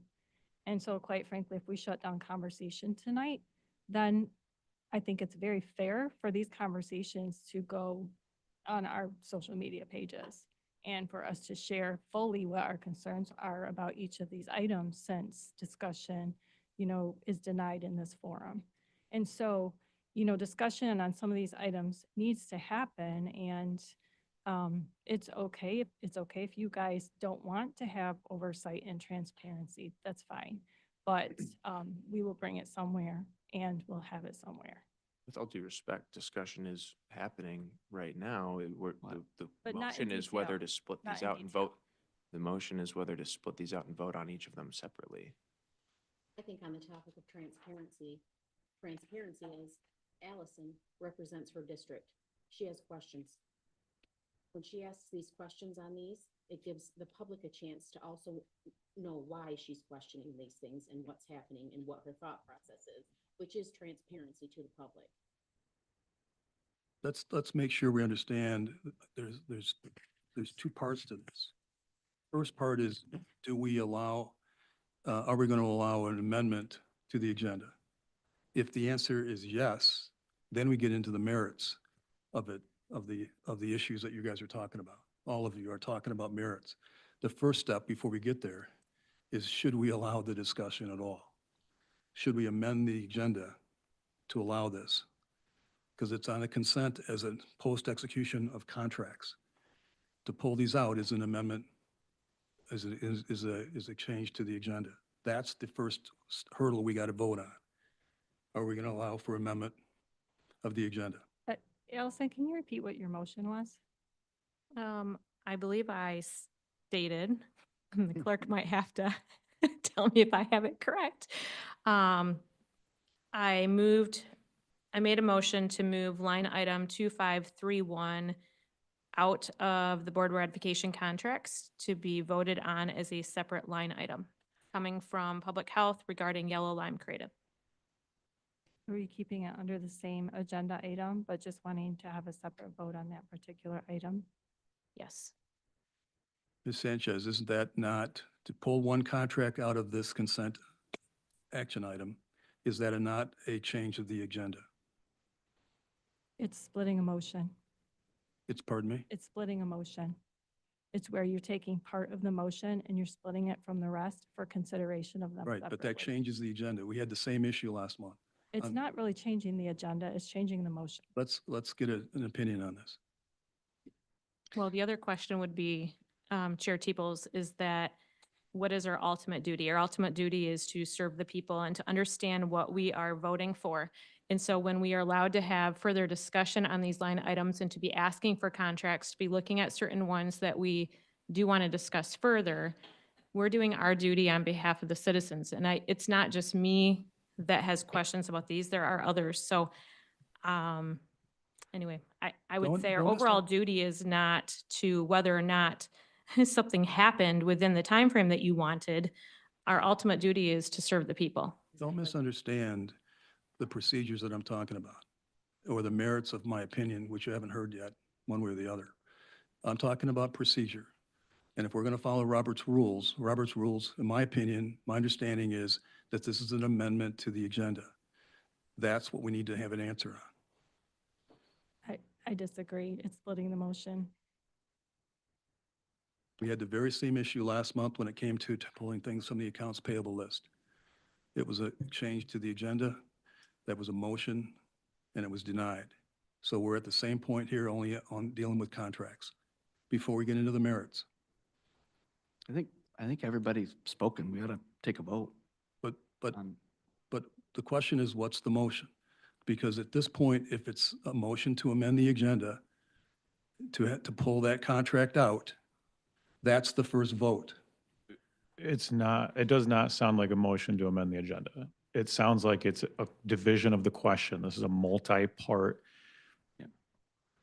question. And the commissioner is asking to divide the question so that the bulk can be voted on, and then some separate line items can be addressed and voted on. You're asking, so it's gone both ways, unfortunately. So I looked at the agenda from January, and there was a time that an item was pulled from the ratification list on the January agenda and voted on it. It did not require that, but I know in the past it has, so it's kind of gone both ways. I apologize. Mr. Bulch, you have an opinion on this for us? Well, I agree that commissioners have the right to comment on the individual items within the motion. So that's not to just cut the discussion off. The matter was removed from the consent agenda, but it's removed in total. So the total matter was moved and, but the request, the initial request to separate out items was denied by the commissioners. So the matter has been moved out of the consent agenda to a discussion item, but it has been moved in total. And there can be discussion held, but still there will be a vote on the total motion that was put on the agenda and approved as part of the agenda. That's totally fine, but if you look at Robert's rules under division of a question, I'll just read it for the benefit of the commission and our attorney. When a motion relating to a single subject contains several parts, each of which is capable of standing as a complete proposition if the others are removed, the parts can be separated to be considered and voted on as if they were distinct questions. I believe what the commissioner is asking is, could we please divide the question? We're not trying, I don't think she's trying to amend the agenda. I don't think she's even necessarily opposed to all these items. I think she just has questions. If you don't want her to ask questions, then No, that's you not the should point. just tell her. No, that we're not into the merits. Let's just stay off the merits a minute. Stay with procedure to make sure, because this, how we act, how we handle this now will determine how we act in the future. We need to be consistent. That's all I'm trying to do. And Division of a question. so The question, does dividing the question require a motion that requires support or? can you- Absolutely. Okay, so then the motion is to divide the question and we vote that up or down. Right. And Right. Ron, Comfortable voting on that? yeah, but I just wanted clarification on Ron's comment. Is your premise of your opinion that we already voted not to split this out, and so that's already taken place? I'm following Robert's rules. There was not a motion to divide the question earlier. There was a motion to move Move certain them. contracts out of a consent agenda item, and that was defeated. And that, so the consent agenda item remained intact. Okay. Then that intact matter was moved out of consent into an action item, so there can be discussion of it, Okay. but it was moved intact. And so now we And that can, was approved, and that agenda was approved. and so now, per Robert's rules and what Joe read there, we can then parse this out again if we want to. That's what I'm following. or is it a change of the agenda that requires a separate vote on that issue? I think that would be a separate vote. So, back to Jordan, we need to vote on removing this. Sounds like we. Division of a question is not an amendment to the agenda. It is asking to divide the question. Sure, Yes. sure. And it does need a motion, which I believe it had, and I think it had support. Yep. Yeah. And then if it passes, then you vote on the bulk of the item or the first part of the item, and then you vote on the next part, so on. Could you repeat it so I make sure I understand where you're at, Joe? Yeah, so there's a consent, a ratification of contracts with 20 things on it. The board, if it wants to give a little more attention or let somebody ask a question on one of the items, can divide the question. So my thought is, if we divide the question and look at these contracts, yes, it might take a little more work because we have to vote on a few more things, but it would also, kind of some of the other commissioners' points, is bring forth more discussion. So we just divide the question, get the bulk of the ratification contracts done, and then roll through the rest and call it good. I think the point is that you still have to vote in order to divide the question. So Absolutely. essentially the same as amending the agenda. We're just not amending the agenda. We're dividing the question. It's different. So the motion be a motion to divide the question? Yep. That's what it is, yeah. That's what the motion would be? Just Mhm. 34,000. Yeah. And the reason it's not amending the agenda is because it's not it's not a different entirely new subject matter. It's just dealing with this particular item in a different way. You're good. I'm not sure. I understand. We're going to get to the same point, right? I understand. We'll get to we're going to vote either way. I just want to make sure that we're following this consistently next 4 years. I supported the motion, not because I think we need a motion. I think that Commissioner Miedema has the right to look at a contract, and I think over the last 2 years, I think that's always happened. It got pulled off consent. I'm supportive of the contract, so I'll be voting yes on the contract. But I think Commissioner Miedema does have the right to pull an item off a list of contracts without even a motion. But if we need a motion, I supported it and we'll support this, so. I just add one more thing, slightly off topic. I mean, I have no idea what an SOE, what the SOE software is. I don't know what Sunburst is. I don't know what specific thing the Public Defender's Office is going to receive. But I'm happy to either hear questions or learn more. I think it would be a benefit to everybody. And one more for me, I'm going to vote no on it just because I think we can openly discuss every single one of these items within the bulk. That's why we pulled it off the consent agenda so they could be discussed. I understand that you want to discuss them one at a time. We can discuss them one at a time and still vote as a group. So I'm going to be voting no. Definitely open to discussing. The problem, we discussed this maybe 3 or 4 years ago, under, this ratification process. And one of the things that I talked to Doug Vanessa about at the time was to have contracts be clickable, right? That we can just, every contract is clickable. Every commissioner has access to all the information. Now, you've reached out to Regina, I've reached out to Regina. I don't think we should have to do that. I think that should be clickable. I don't think that, I'm not a tech guy, but it seems to be pretty easy to do without messing up with OnBase. So like I said, I think Commissioner Miedema has the right to look at an item separate from the list, because at the end of the day, we're voting on them, whether it's in bulk or individually, and a constituent's going to say, you approve this contract. What are we going to say? Well, there was a list of 10, so. Right. But that's not an answer, right? So, however it is, I do think going forward that, council should work with IT so that as commissioners, we don't have to reach out to Regina, that we all have the ability to look at that information, whether we have the time and, resources to reach the whole list, that's up to us. But the public would have that access. And that was my initial question is, I have no problem looking at each individual contract separately, but not everybody has that information, right? So. Completely second that idea. So Yeah. I'm supportive of you looking at this. If it succeeds, then I think we should have the time to review that contract. If it doesn't succeed, then we need to look at some way of teaming up with council and IT to make sure that we don't have this situation in the future. Can I respond to that?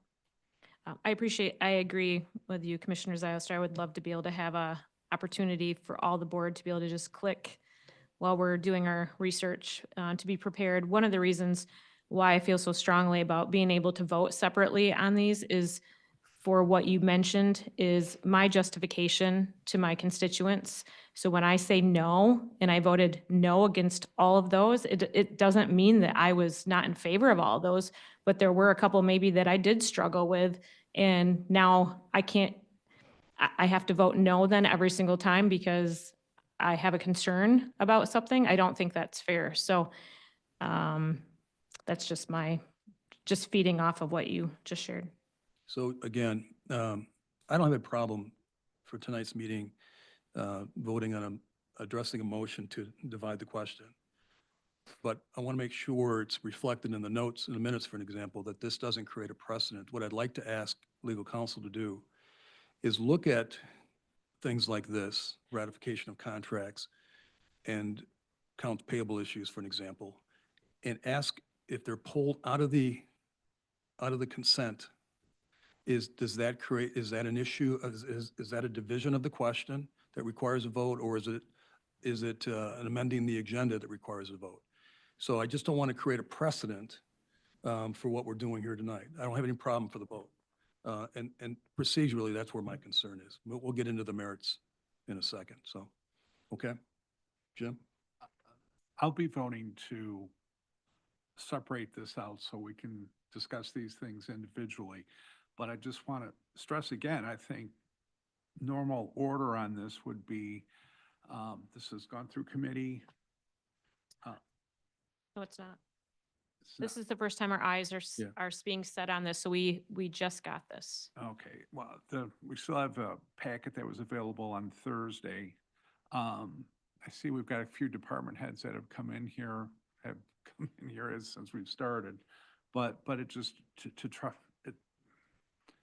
in the middle of the meeting, to all of a sudden think that we can do a deep dive on what's in a contract like that, I think is a tall order. I think perhaps we even need to revisit what is that boundary line of where department heads have the authority or the authority to act within a certain dollar value for miscellaneous items. I'm not saying all these things would fit into that, but certainly would seem like some of them would. But this seems like an unusual situation, but I will be voting to approach this as individually. So Allison, can we maybe ask you to revise the motion to divide the question? So we can vote on them, however you want to address this. I could move to divide all 5 contracts at once. Would that be helpful to the board? Oh, I'm sorry, you want to take all 5 off now? I thought that's what Chair Teebles was kind of requesting of me right Okay. now. Then we'd need substantial time to review them. We can put them all to the next meeting or, Yeah. you know, like I said, I totally see what you're saying, Commissioner Miedema, about us having the right to look at each individual item, but also I think we have the right to look at each individual item, right? And if we're just pulling all 5, then we don't have the right to look at each individual because we don't have the time, right? There's to be a constraint there. I think it would be So if you're better gonna pull off one and we take 10, 15 minutes to look at that, I think that's totally fair. To pull off 5, I don't think that's fair. I mean, I think you have the right to pull things off, but I also think there's a timeliness that, you know, if we had gotten an email saying, hey, I want to pull these 5 off on Friday afternoon, here's a copy for y'all to read, because we aren't able to click on that, I think that would have been fair. But to take off 5 right now, we can sit here for an hour and each review those 5 contracts. Like I said, I have 4 or 5 of those already reviewed, but I don't think everybody's had that opportunity. So I'm supportive of taking off this one to review it, because that will take us 10 minutes to do. Taking off 5 will take us an hour to go through, right? To be fair, has this entire board researched this entire set? Because that is our job, is to know what we're voting for. So all I'm requesting is to look at 5. I guess I'm going to propose it a different way. Like, I've actually minimized the work from everything to down to 5. That we're just taking a closer look at 5. And it doesn't even necessarily mean that we're going to be diving into every single contract. I want to be able to ask some questions on record. I'd like to be able to vote for them separate. So I'm going to make a motion to remove contracts 2531, 2539, 2550, 2552, and 2564 out of the ratification contracts to vote on separate. Okay, got a second? Do we have any other motions that are pending that we need to? The previous motion, I don't know what happened to that, but the previous motion I supported, but I don't know what happened to that motion because it looks like you've amended your motion to include all 5 now. And like I said, I am supportive of looking at.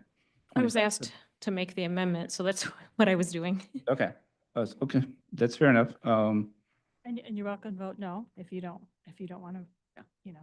No, I have no problem doing the work. We're going through 5 contracts, but I don't think we need to hold up this meeting for an hour for us to do that. Just so we can. You know, I don't mind taking 10 minutes to look at 2531. Like I said, I think it's totally your right to look at contracts, but I also think that needs to be balanced with timeliness, right? I'll second Allison's motion. And I would just make a side comment that I love your idea about applicable contracts. And I think that that will speed up this whole process because when we first glance at a packet, then we have immediate access. So our questions can go to the chair quicker. Hopefully then if we have concerns, then they can, come more quickly after the packet comes out. So I think that that would help. I think for me, the issue at hand is that all of these are below that $70,000 threshold, which is the threshold at which we as a board have said, we trust our department heads. And I trust our department heads. So for me, I completely agree that the contract should be more accessible. I didn't know that there was an issue with any of this until 5 minutes before So the let's meeting. not get ahead of ourselves first. First, the motion is to pull those 5 contracts out, right? That's the first. Let's vote on that one. Could and we then take come- a step back? Because I think there was the first motion made and supported just for 2531. So it could Listen, just would be, you re- like to withdraw that? She withdrew it Drew that? and modified. I will withdraw my first motion. Okay, good. Okay, so then we'll come back on the merits of any one of these contracts in a sec. All right, so the first motion is to remove the 5 contracts from the ratification of contracts list. Can I Right. make an amendment to that motion? I would think that we need time to look at this. So whether that means we take a break in this meeting or we postpone those, like I said, I totally think that you have the right to look at individual contracts, but I do think there needs to be balance with our ability to actually look at those contracts. Got an idea. Can we vote on the motion? And then if you'd like to make a motion to table it after we vote on that motion. Or to take a recess? Or to take a recess, that'd be awesome. But can we vote, please, vote? please. We don't need a recess. We don't have a second on Doug's. So the motion is Allison Meadham's motion to pull the 5 contracts out, right? I guess we better take a roll call on this one. Mr. Druitzma, No. Mr. Barry, Yes. Mrs. Medema, Yes. Mr. Moss, Yes. Mrs. Rhodey, Yes. Mr. Zylstra, Yes. Mrs. Wenzel, Yes. Mr. Kyers, No. Mr. Bonema, Yes. Mr. Bruger, No. Mr. Teeples. Yes. Motion passes. Okay, now. So now it's going to be another motion, Allison, to address the contract year issues. I don't think we Could need another we- motion. Wouldn't we vote on the bulk of the rest of them first? Could we do that? Think about that. We divided the question. It's in 6 parts. Yeah. Be great to just To vote on part the one. Out of the first way. part. I'll make a Get it all motion done. to Okay. approve everything but contract 2531, 2539, 2550, 2552, and 2564. Support. Any discussion on those? All right. You okay? Missed the start of that motion. This is a motion to approve everything else that was in that packet, okay. except for the 5. Thank you. Okay. You get that, Rachel? Just got big eyebrows over there. Nope. You need a second? We have it. Mrs. Wenzel, Yes. Mr. Moss, Yes. Mr. Zylstra, Yes. Mr. Kyers, Yes. Mrs. Rhodey, Yes. Mrs. Medema, Yes. Mr. Druitzma, Yes. Mr. Bruger, Yes. Mr. Bonema, Yes. Mr. Barry, Yes. Mr. Teeples. Yes. Motion passes. Okay. All right, now we're talking the substance of these contracts to review, discuss. Who wants to start it? I can start if you'd like. Your motion, go for it. So I'd say, yeah. Contract 2531 came to us from Public Health. Vendor is Yellow Lime Creative.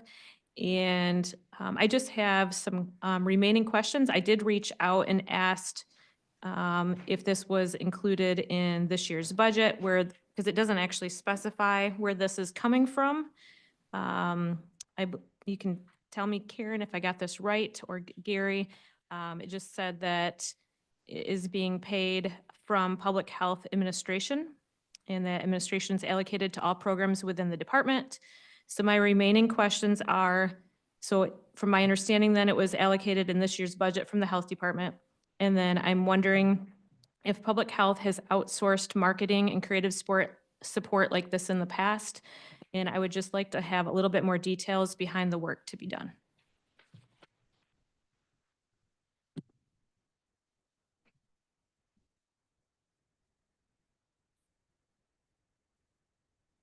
Okay. I can speak to that. So these are approved expenses in our budget. So these are the contracts for the services to do the work of the expenses that have already been approved. Yellow Lime, this is not a new contract. So it was previously, went through ratification in 2023. They provide, we have asked for some support positions for communications in I know for the budget year 23, so in the year 22, budget year 24 and 25, but that wasn't approved. So this is a stopgap to help us with the design work of pamphlets, websites, anything like that. They help us figure out a good example. The composting program that was reworked and was the sustainability. So they do the actual computer graphic design. So it's about just under 35,000, allows that stopgap versus having a full staff person. Thank you. You're welcome.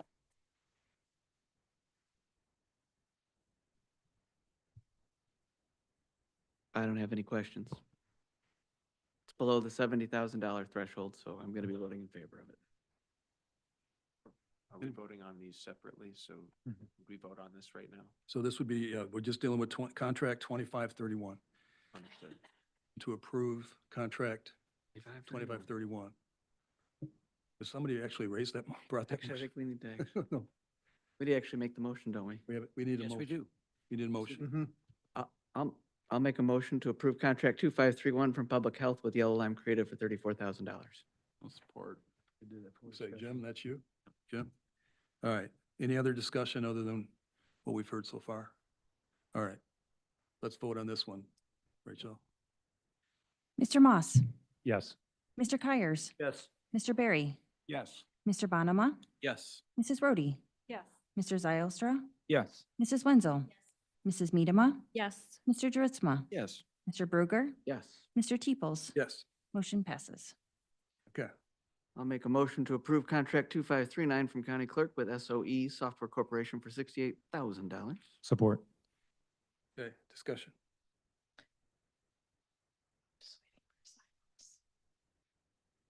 Allison's waiting for you to say, hey, Allison. You good?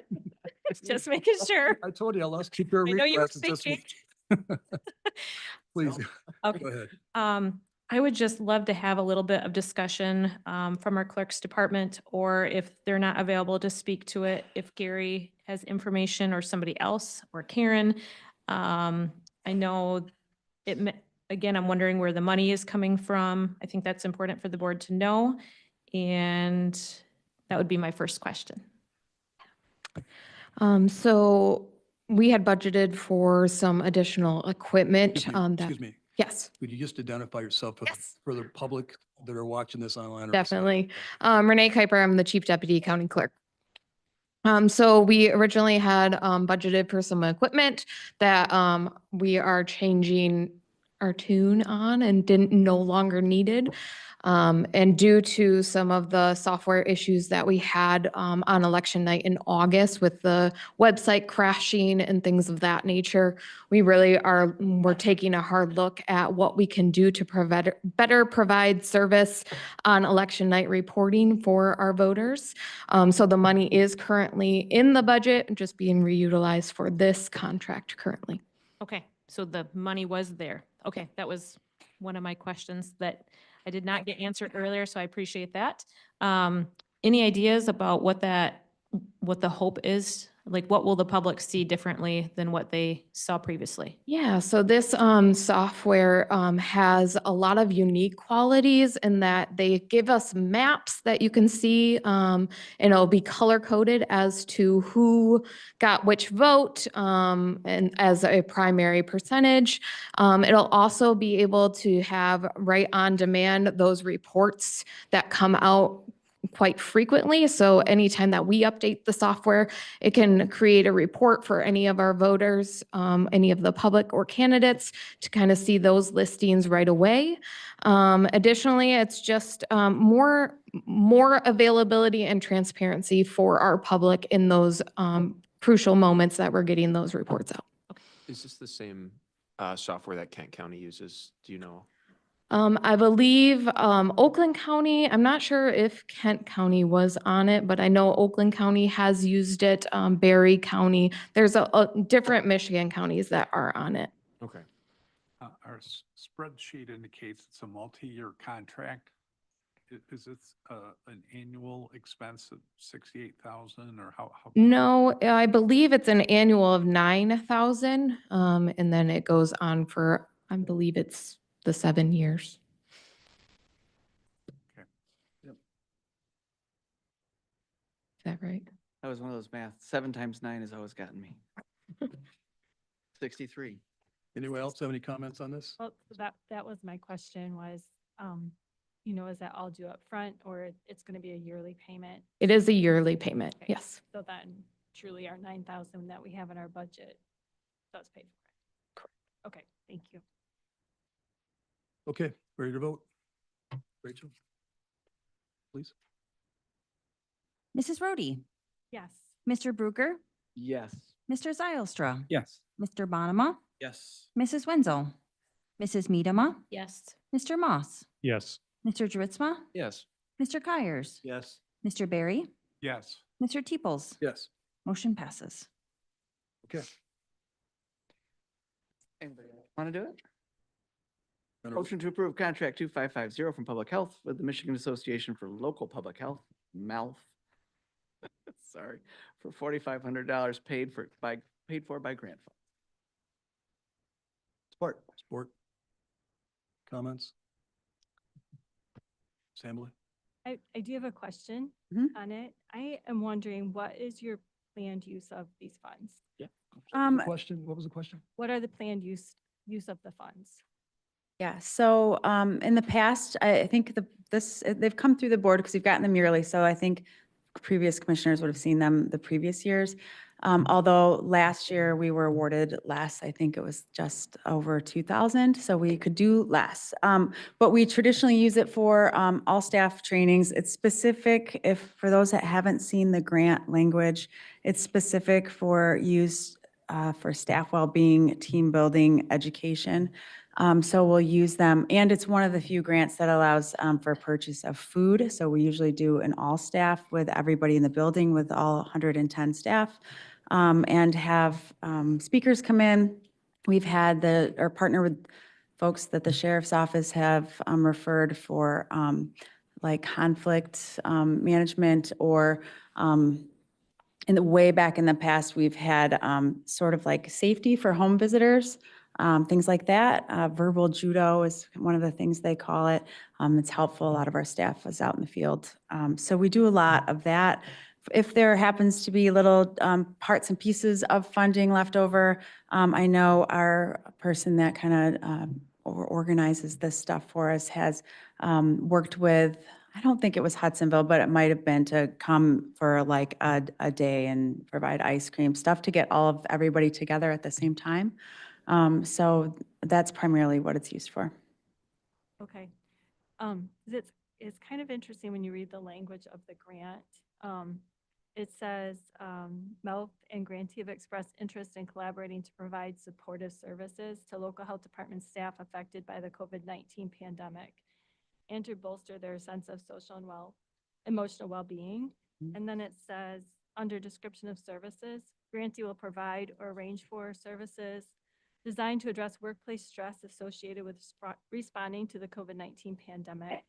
Program services may be educational or therapeutic in nature and may address topics such as team building, mindfulness, dealing with difficult people and situations, workplace violence mitigation, reducing stress, and resilience.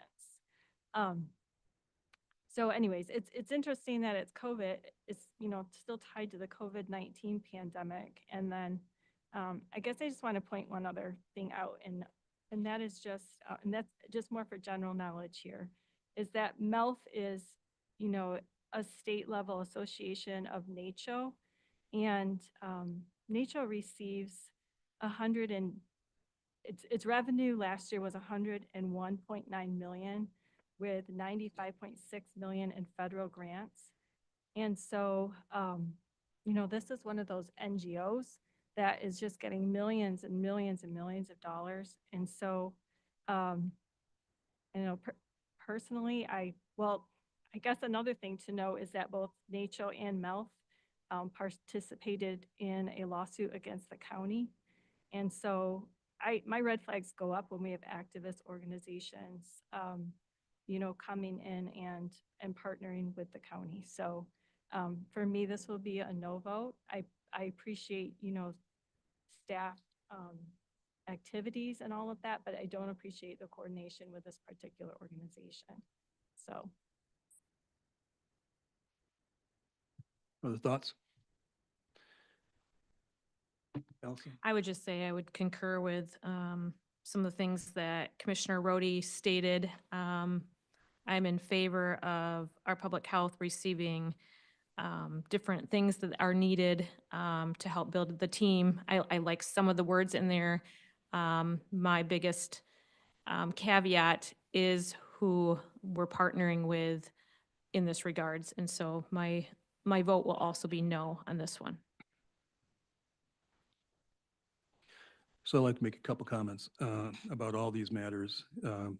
It's been raised by a number of you commissioners already that the county has a policy, a longstanding policy of when the board gets involved and when we don't get involved in administration. And that threshold is $70,000. We leave it to the administrators to determine matters that don't need to get involved in the board. This particular issue is $4,500, another $8,000 on a $280 million budget. That's why we have the policy in place. If we want to, like Commissioner Jortsma mentioned, if we want to revise the policy to make it, say, $500, so we can start micromanaging administration, we would have that right. But this board and previous boards set a policy, and if we're consistent with policy, then we shouldn't be talking about, unless there's an emergency or some major significant matter, something that's under the $70,000 threshold. That's why the policy's there. And so that's the reason I would be voting. It doesn't make any difference. The merits, I'm adhering to the policy that's been in place, and that's what I would stick with. I'd like to respond to that. I think what you just said, we shouldn't be talking about anything under 70,000. Unless there's an emergency or some major reason under the ratification contracts. That's what I'm saying. What I hear as a board member coming from the chair is we shouldn't be talking about anything under 70,000. Well, listen to the whole message then. So when I hear another board member who says, that they have an issue with a particular item, I hear the chair telling them, too bad, pound sand is under 70,000. We don't micromanage administration. This is absolutely not micromanaging anything. It's doing what we are elected to do, which is ask questions and be curious. We need to do that. I would love to see an update where contracts are clickable so we could ask more questions. Perhaps things would be identified early, handled early, and there would be even maybe a little less, maybe there would even be less discussion in the meetings, but it would allow commissioners to do their jobs. We should always, especially the chair, be encouraging questions no matter the dollar amount and no matter the reason. Another thing too is that when it comes to the the policy, there is a carve out for controversial issues. And so I'm going to read the stance of this organization on a number of issues. They're a champion of DEI and health equity. Big champion. They support access to school-based data, which is currently protected by FERPA, so that's very anti-child privacy. They are for comprehensive adolescent health and minor consent laws, so that's to allow minors to consent to health procedures without parental knowledge or consent. They advocate for comprehensive sexuality education, which is radical sex ed. They are advocates on issues of police violence and racism, climate change, strong advocates to strengthen public health law and public health authority, which we as a county saw aggressively during the COVID-19 pandemic. They advocate on school and childcare immunization requirements. They would like only medical exemptions due to allergy or medical contraindication. They want to reduce or eliminate all religious and philosophical exemptions. And so there are a number of stands of this organization. This organization rallies all of the health departments around the nation on these policies and keeps them all rowing in the same direction. And MELF is a state branch of it. And so they want to be allies to our health department. They want to be cozy with them. And so to me, this is a controversial issue, and that would apply under our policy as something that maybe we should have a conversation about. It's also why we should have conversation during meetings in case something like this comes up. Just because it's under a certain dollar amount doesn't mean you don't discuss it. No, we have a policy that addresses that. You're right. Josh? Yeah, I've said this numerous times already. I don't mind discussing. I actually appreciate discussing all of these. The bulk of the questions that have been raised so far of staff could have been asked of staff Thursday, Friday, Saturday, Sunday, Monday, or Tuesday morning. And yet we've got staff here on the clock, pushing 9 o'clock at night to answer questions that could have been answered anytime. I don't think that's accurate, Commissioner Bruger. I thought that Commissioner Miedema said she had requested information and got it Monday. No, what I'm saying is the So you agenda- said Thursday, Yes, Friday, Joe, the Saturday, agenda was Sunday. published on Thursday. And she went through it and then asked questions and received a response on Monday. Excellent. So you stating that she could have done it Thursday, Friday, Saturday, Sunday is a little bit ridiculous on its face. Joe, I didn't specify that Allison could have done this. Just to be clear, any one of us could have done this. Well, sure, but who cares? We're talking about, she raised the question. And the second part, if I may, if I got the floor, I am not interested in asking staff to come in to explain $4,500 or $5,000. These are professionals in the field. If I had to do this as a staff person, I would be looking for a new job because this is absolute micromanaging on a huge level. And it's what has happened for the last 2 years, and it's ridiculous. So you don't want staff to come in and answer questions. Message received what I said, loud Joe. and clear. That's not exactly what I said. They don't need to come in. We got a board meeting one time per month. They don't need to come in and answer questions. I think the administrator just asked that we would coordinate and tell him who we would like to have at board meetings, because that's part of their job duties. And now you're saying that they don't even need to come in?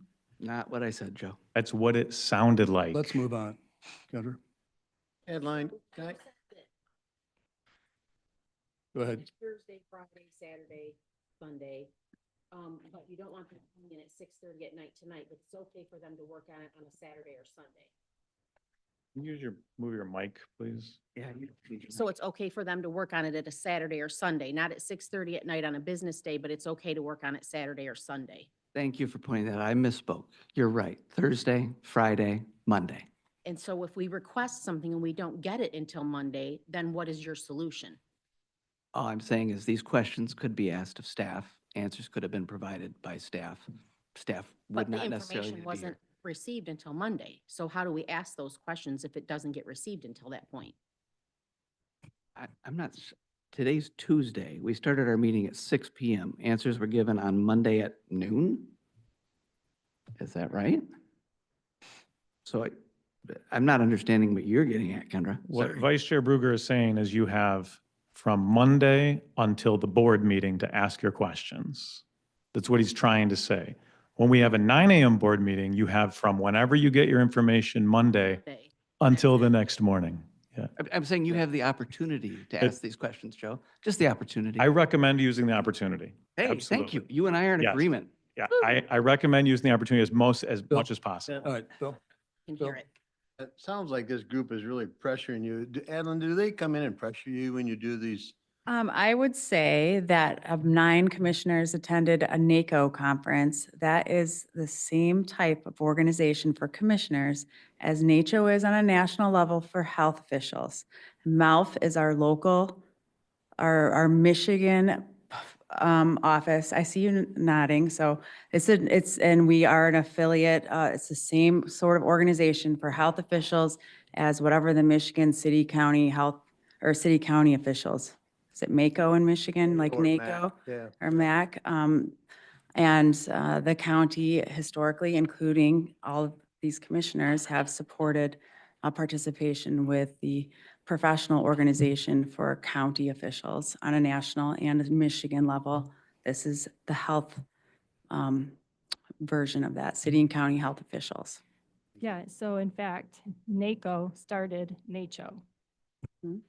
So they're actually the parent organization, and I would agree with you that there are a lot of similarities. Both of them promote very progressive Democratic Party policies. And so a lot of the policies of both organizations are fairly out of line with our county. So I think that we have to be careful with both organizations, which policies we take and carry.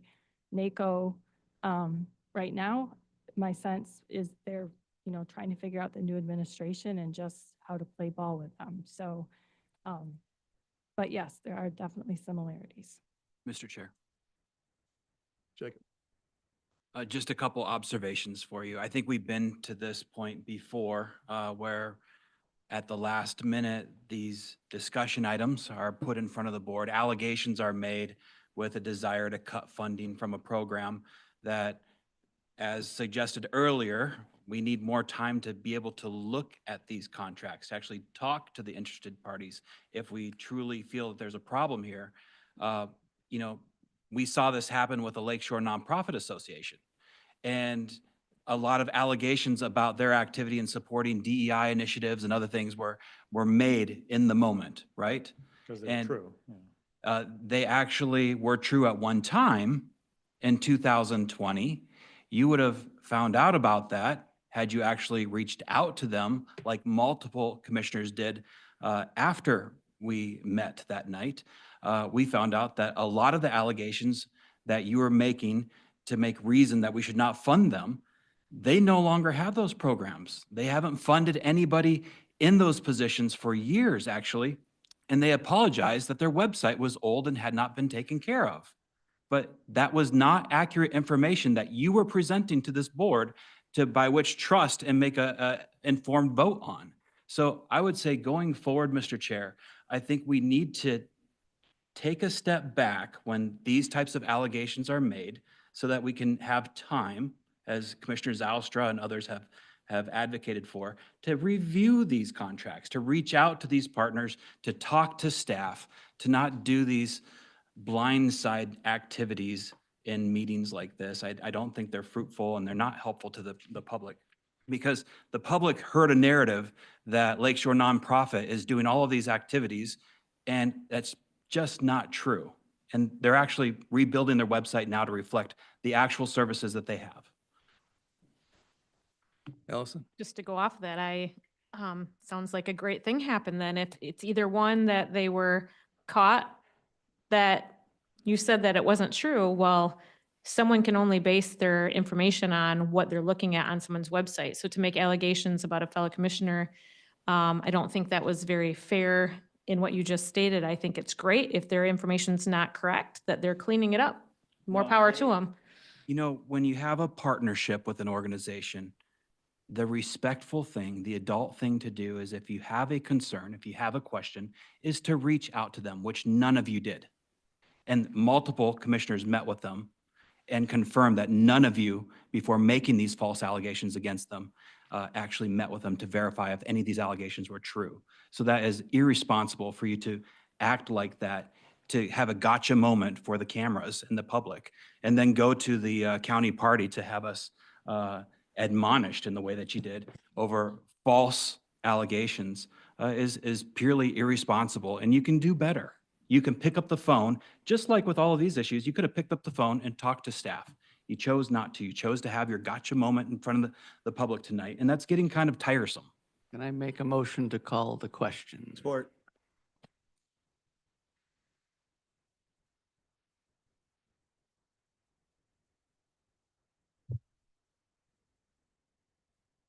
So the question is, we're calling the question, Rachel, They call the to vote. approve the contract. I'll call the question Taking a vote first. on call to question first? Yeah. Mr. Zylstra, Yes. Mr. Bruegger, Yes. Mr. Dritzma, Yes. Mr. Kyers. Yes. Mr. Barry, Yes. Mrs. Medema, Yes. Mr. Bonema, Yes. Mrs. Rhodey, Yes. Mr. Moss, Yes. Mrs. Wenzel, Yes. Mr. Teeples. Yes. Motion passes. Okay. So they got the contract, the motion to approve the contract. Could you take that roll call, please? Mr. Bonema, No. Mr. Dritzma, Yes. Mr. Bruegger, Yes. Mrs. Medema, No. Mrs. Wenzel, No. Mr. Barry, Yes. Mrs. Rhodey, No. Mr. Moss, No. Mr. Zylstra, Yes. Mr. Kyers. Yes. Mr. Teeples. Yes. Motion passes. Okay, next one. Motion to approve contract 2552 from Public Health with Sunburst Strategies for $8,000. Support. Okay, Race discussion, to that one. discussion on this one? Allison?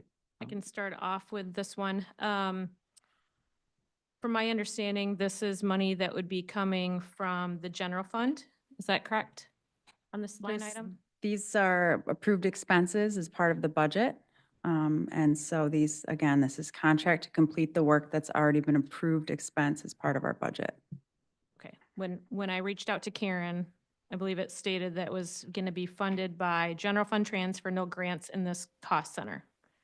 Right, none of Ottawa Food has grant funding, but this is an expense that was included in the budget for 2025 and was an approved expense as part of that budget. So this is the contract to complete that work. So my question is, I'm noticing on your line item, it talks about the creation of a strategic plan for Ottawa Food. My first question is, was there any dialogue with our own strategic impact department about possibly working alongside of you? We partner with them with a lot of things. We don't usually have strategic impact doing strategic planning facilitation. So this was part of, they knew that this would be due if Ottawa Food was approved in the budget to be funded again. That's why we included it as part of our expense. And so Ottawa Food, it isn't a separate entity. It's a public health initiative that's coordinated through our department and then brings together 45 different community partners. And so the strategic planning process follows what is standard practice for the county, and allows us to have a neutral facilitator facilitate that so that we can, make sure that we are meeting all the needs identified. Part of the process includes, I think you may have seen it, but there includes like surveying users of food banks and other ways to get feedback from the public. So we have some of that information. We followed all of the policies and procedures for going through purchasing to get the bids and then select the vendor. So that was all through county finance. So I guess I'm not sure what Yeah, I other guess questions you I'm have. just not sure why we wouldn't use our own strategic impact department to save on costs in this circumstance. I would say that this is it's helpful to have someone that does this specifically It's in line with other county departments that use parks, other departments, parks. I think we had their own strategic planning session. I know we do as a county administration. I feel like it's not a whole lot different than like facilities has architects do their drawings. They have other builders do their planning. They don't do that in-house necessarily. This isn't outside of the scope of normal business practice for Ottawa County, is I guess what I would say. Anybody else? I have other things, but I'm going to let Okay. other commissioners maybe. No, I really Step in appreciate, first. you being here and talking about this, because I think it's, Sunburst has put together a really strong proposal. Like you say, we've done this with parks. Back in early part of 24, we had a proposal in front of us, and Jacob and a few others remember that it was $100,000 to do a strategic planning that the administrator had asked us, and I think Commissioner Meadham at the time said it was very important to take an outside look at times to get different eyeballs and help you work through a process, and I really appreciate what you said back there. I didn't vote for it then just because it was $100,000. I think $8,000 makes sense. I'm very much in support of this. I think that, we had a hiatus of a year with Ottawa Food. I think getting Sunburst to kind of be that neutral party to give us fresh eyes, as Commissioner Meadman had said back in, February of 24, makes a lot of sense. So I'll be voting for this and encourage others to vote as well. I do agree with you, Commissioner Zylstra, that there are times to have outside eyeballs, and maybe in this case, the board believes that this is the same type of deal here. I just wanted to encourage the discussion here as a board level to discuss when are the times to look outward. I just felt like it wasn't something such as a big thing that Parks did. That was a big initiative that we did. This one I didn't, I guess, put in the same caveat as that, and that's why I thought this was a smaller scale that perhaps our own strategic impact department that might be helping to save some costs. That was really my No, overall thought on I it. totally get that, but at the same time, Paul's office is stretched as always, and Paul's doing 1,000 different things for us, and we all appreciate his work. And, if we can bring in somebody for $8,000 to really kind of, give our staff the opportunity to work with an outside vendor to get those different eyes and to add a little bit of bandwidth, I think that's a great investment for us, so. Anybody else? Sylvia? Yeah, I would just note, I do have similar concerns with you, Commissioner Miedema, in that I think Strategic Impact has done evaluations of Ottawa Foods before. Is that true, that they've studied effectiveness and given recommendations and statistics? I don't believe so. They get reports from like Community Action House because they had an ARPA grant. So I know that they've worked closely with them through that process.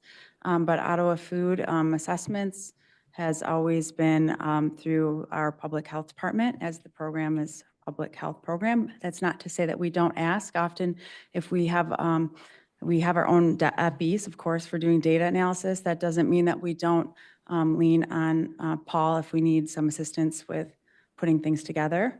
I would say, I know that Parks is a large and complex, but this program is looking at Ottawa Food, or looking at food access across the whole county, and is working with 45 different agencies. So it makes it complex right there. It's not a single entity working through a strategic plan for actions.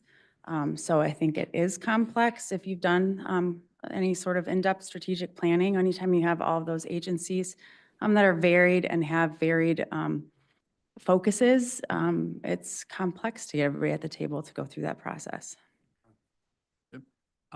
Last week I went to the Michigan West Coast Chamber breakfast where Scott Rumspa, who's the executive director of Community Action House, was a keynote speaker.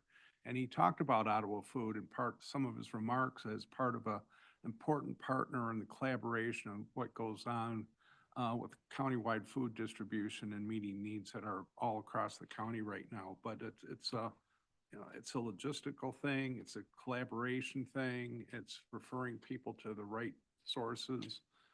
It's an important role. I can see periodically a strategic plan needs a fresh look. So I'll be supporting this. Allison? Yeah, I guess with that collaboration in mind, we have 45 nonprofits. I'm wondering why the county's footing the bill when we have 45 nonprofits. Why can't that be something that they're discussing of funding together, collaborating together, putting their funds together?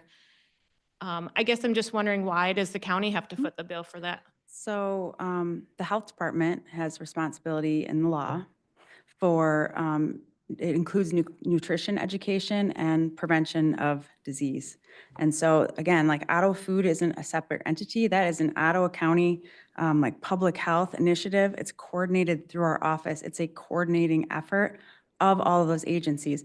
We have 45 different people participating in that because we have gathered 45 people to participate in that, so that we're addressing like nutrition, education, food access to healthy foods. That's why we collaborate with farmers and we collaborate with Community Action House and lots of different other partners in the community, so that we are able to increase access to healthy foods in the community. And that involves lots of different things. So they're at the table participating with us to help us as the health department do disease prevention and nutrition education. And so they do donate a lot of time and effort, and they're very much engaged, but it isn't, they're participating to help address the same issue or the issues that we're identifying as a problem for the county as a whole, and that they care about in some effort or some respect of their work. It's not that, I guess it's our initiative. I understand that there's some certain requirements that a county has, but please correct me if I'm wrong, this isn't a requirement to have this particular line item approved. So that's why I'm asking, are there certain circumstances that some of the finances for things such as this that can be addressed in the collaboration of working together with them? I mean, we always try to get money from partners. They're the ones that contribute for like gift cards for having people take the survey. They're the ones that are putting resources to gathering and getting the surveys done. So they're absolutely contributing, and that doesn't necessarily look the same as here's this endowment to do it. And again, we try to apply for grants for programs as much as we can as well. It just, that's not the case this year. Yeah. Can I get in? I appreciate the questions, and I think I know where Allison's going to land on this. I'd like to make a motion to call the question. Support. Okay, we take a vote on this one, Al, Rachel? Call the question. Mr. Dritzma? Yes. Mr. Barry? Yes. Mrs. Medema? No. Mr. Moss? Yes. Mrs. Rhodey?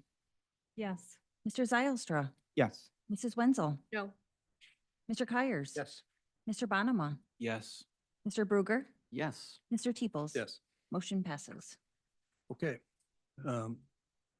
Motion to approve the contract 2552 from Public Health with Sunburst Strategies. Mr. Kyers? Yes. Mr. Moss? No. Mrs. Medema? No. Mrs. Wenzel? No. Mr. Barry? Yes. Mr. Zylstra? Yes. Mr. Bruger? Yes. Mr. Bonema? Yes. Mrs. Rhodey? No. Mr. Dritzma? Yes. Mr. Teeples? Yes. Motion passes. Okay. Next item. Bring it, Josh. Sure. Motion to approve contract from, the contract from Public Defender's Office to receive $64,542.40 paid for by grant funds. Support. Discussion. I would simply just love to have more information regarding this line item. That's all. Even once I got the contract, I would just love a little more information. Sure. Hi, I'm Thank Phil Silsky. I'm the public defender for our county. Thanks for being here. My pleasure. The contract is to reimburse a person that provides services to us in assignment of cases where we have a conflict and cannot represent a person that has been referred for public defender's services. That's Mr. Zitta. He's been an attorney in Ottawa County for at least 25 years now.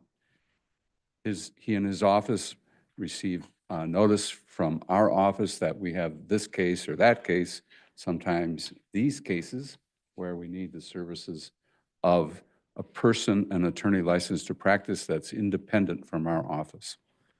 So we send those out when we determine that there's a conflict of interest for us to represent a particular person. Sometimes that's because there are co-defendants, and under the standards that we have to meet, we can't represent two people accused of the same crime. Other times, the conflicts arise because a person we have previously represented is somehow connected to this new case. So Mr. Zitta has been doing this actually for us for a couple of years. This year, one of the changes that came up is that Standard 7 and Standard 8 have been approved by the Department of Licensing and Regulatory Affairs, which deals with caseload limitations. So he's got to monitor that now, the same way that we do for these attorneys that are providing these services. There are limits on how many cases any particular attorney can have. It is somewhat dicier for him because there are a number of attorneys on this roster that he monitors who are receiving assignments from other counties also. So the caseload limits apply to those attorneys. A little bit more challenging to calculate how that works out. And it's all brand new because it just was implemented this fiscal year.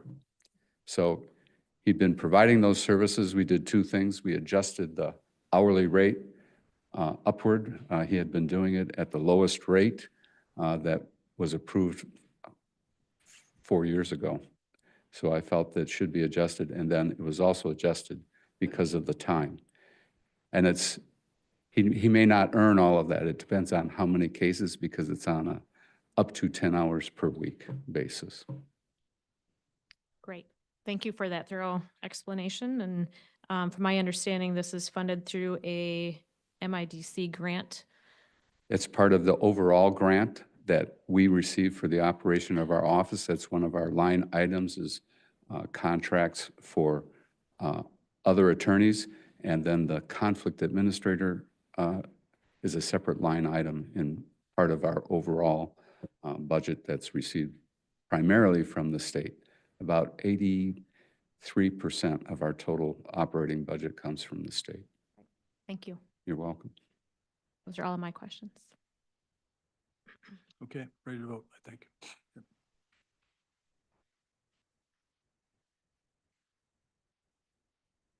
Mr. Bruker, Yes. Mr. Zylstra, Yes. Mr. Kyers, Yes. Mr. Barry, Yes. Mr. Moss, Yes. Mr. Juritzma, Yes. Mrs. Rhodey, Yes. Mrs. Medema, Yes. Mr. Bonema, Yes. Mrs. Wenzel, Yes. Mr. Teeples. Yes. Motion passes. Okay, I think that Chair. takes care of our action Mr. items. Chair, Oh, just make a quick comment. First of all, I'd like to thank the employees for being here tonight. I think it was like on Friday, I kind of shared with them that we had received no questions in regards to the agenda and that they really didn't have to be here. Then Monday, Commissioner Medema started emailing me and asking me questions, and we got the answers. And Karen, had written up an explanation, and as late as about 8:30, 9 o'clock last night when we kind of ended our conversation. And then I think I had a conversation with Mr. Moss about some questions he had, not pertaining to this particular. But then I got a email this afternoon where Commissioner Medema wanted, Karen and Paul Sachs and Adeline at the meeting tonight. Ron and I had met with Mr. Silsky this afternoon. We told him there was probably going to be some questions on the agenda. He canceled what he had planned for tonight. And the reason I want to say that, you know, all of these people had no question in their mind, you know. If we have to be there, we'll be there. That speaks a lot to them. There are people that'll be back in their offices first thing tomorrow morning. And they've been sitting here for the better part of 2.5 hours. And again, we've had discussions with department heads and elected officials of how much time do we want them sitting in board meetings. And we said that we'd make it very clear that if we can address the issues, we'll do it for them. And, but again, I guess I felt when a commissioner asked if they wanted somebody, you know, if they wanted them here, that I'd reach out to them. And as you can see, they're all here. And so again, I think they should be commended because they think a lot of their departments. We agree, I think. Thank you. All right, I think that takes care of the action items. Still need AG yet. Oh, that's right. We got one more. Hang on. Forgot about that. Talent recruitment, my note. Here it is. What was that? Motion to approve the minutes of December 17, 2024 Talent and Recruitment Committee meeting. That's what it was. Support. Right.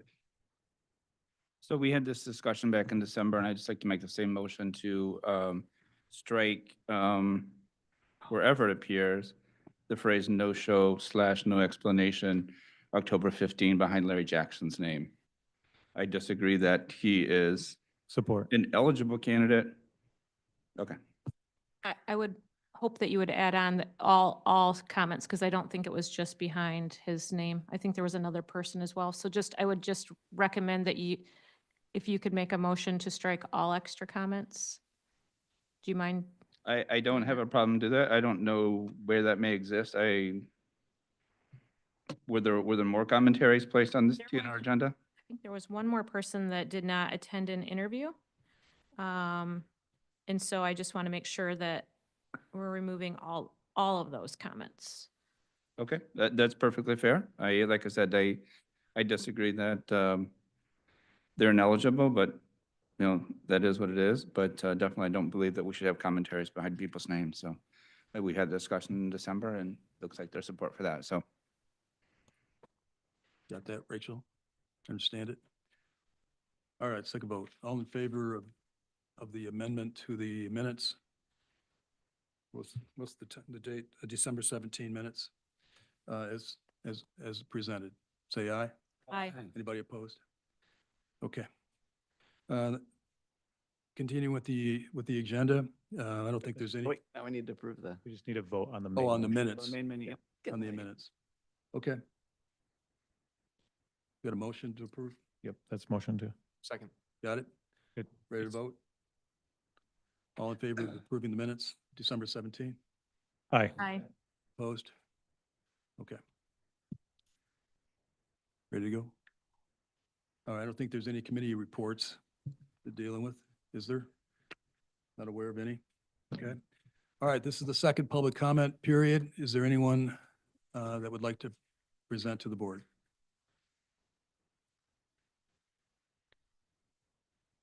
Just state your name, please, and where you live. Good evening. My name is Marianne Pritchard, and I'm a resident of Holland. And coincidentally, today is the third anniversary of my moving here from my home state of Connecticut. I wasn't planning on speaking this evening, but something that Commissioner Moss said earlier, I feel needs a response. And I see he's left the room.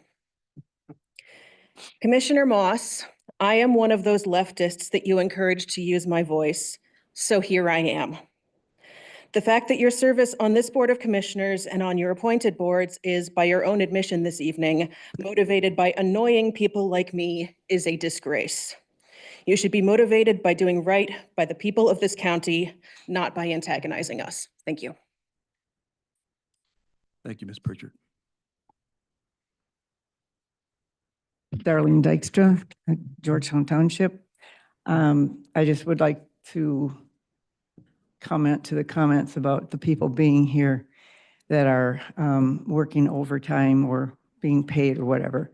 We are your constituents, and we're here because we want to hear the explanations, the questions of why expenses are approved and so on.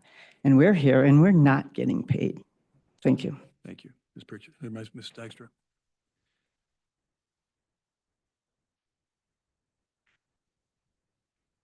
John DeBlay, Georgetown 12th.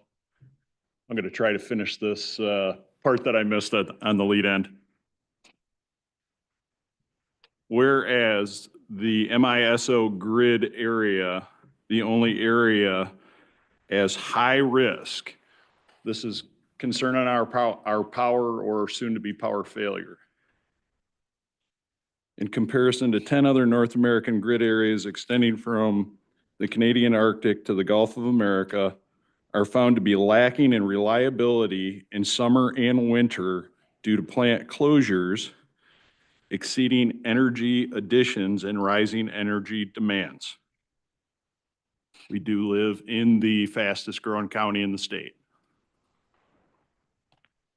Whereas wind solar energy production will provide reliability over time, these sources may be just moderately effective additions to Michigan due to our weather patterns and latitude, while existing coal plant energy production is a stable source of energy. Now therefore be it resolved that the Campbell plant remain open using clean coal technology until alternative energy sources are sufficiently added to the level that they are able to consistently and reliably meet demand at all times. If you would like to do more, we suggest you call the Office of the Secretary of the Interior, Doug Bergrams, at 202-208-3100. And thank you, Commissioner Miedema, for adding some transparency to the meeting. Thank you. Thank you, Mr. DeBlay.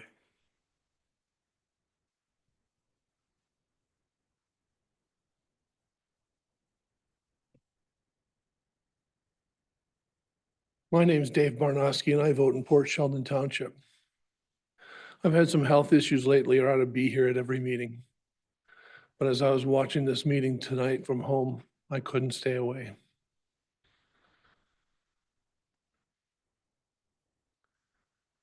The Ottawa Impact Commissioners need to know you lost your majority because you micromanage. You fail to be able to trust your managers because you fail to realize that they can take account of people like me. You only see your own constituents, the people who support you. You fail to take account of people like me, the leftists who would happily take that seat away from you, Joe, because I've been to the predecessor of that committee more times than Jacob Bonema, who was assigned to that committee. You fail to see the people who disagree with you. You tout the president and the things he champions. DEI is not racism. DEI is trying to take care of people. It's a distortion to attack DEI is racism. If you'd ever listen to someone who preaches the DEI, I would say gospel, if you would ever talk to them, you'd learn. You might teach them something too, but you would learn. You have to account for everyone in the constituency, not just the people who put you into office. So take your head out of your little silos, or you'll forever be one election away from being gone. because I'll still be there trying to make it happen. Thank you.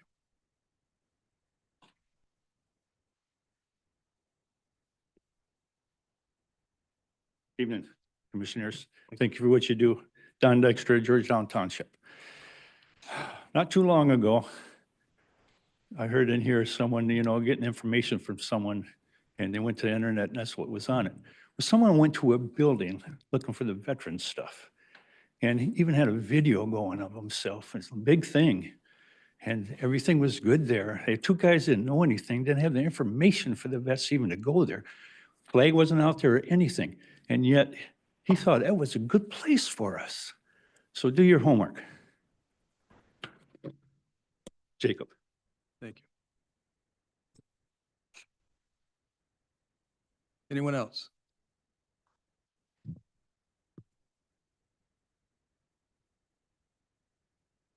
Hello, again, Christy Maplink from Zealand Township. It's been a bit appalling tonight to see the pushback on the ability to amend or discuss agenda items, even though that's specifically a part of Robert's rules.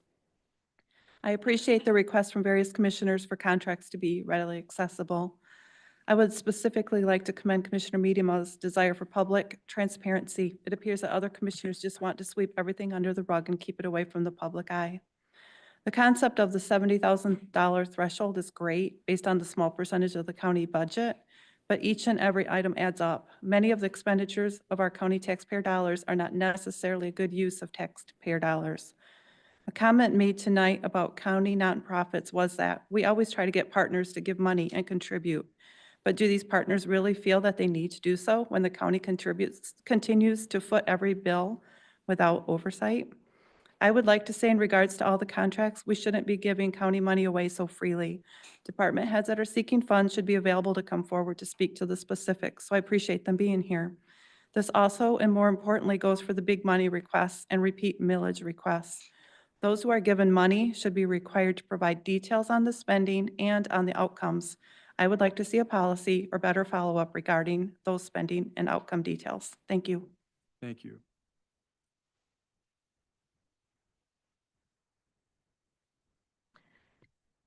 Karen Obitz, Spring Lake. I wasn't planning to talk either, but I am grateful that you did approve the contract for Ottawa Foods to do its strategic planning. I thought that what Director Hadeline Hambley said about the fact that it was a hiatus year, maybe Commissioner Bitework said that, I don't know, brilliance is everywhere, right? So that's for you, Josh. No, really, that was what I hadn't thought of, that it is a good idea to do strategic planning when you've had an agency on hiatus. But I was thinking a good idea for now for strategic planning was the fact that it could well be that we're going to be facing some real shortages in terms of some of the funding that I know organizations that are likely part of the Ottawa Foods Group are dependent on.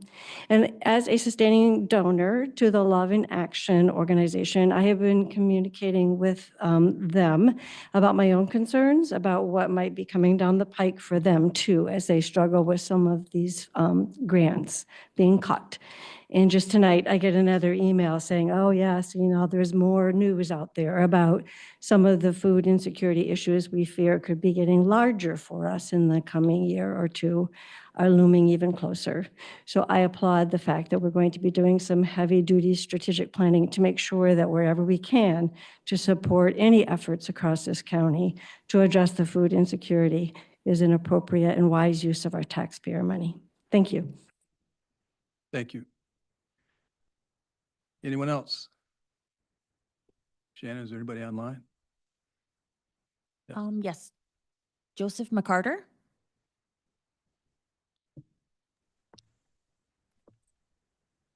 Joseph Parnell McCarter, Georgetown Township, volunteer leader of the Save the Campbell effort.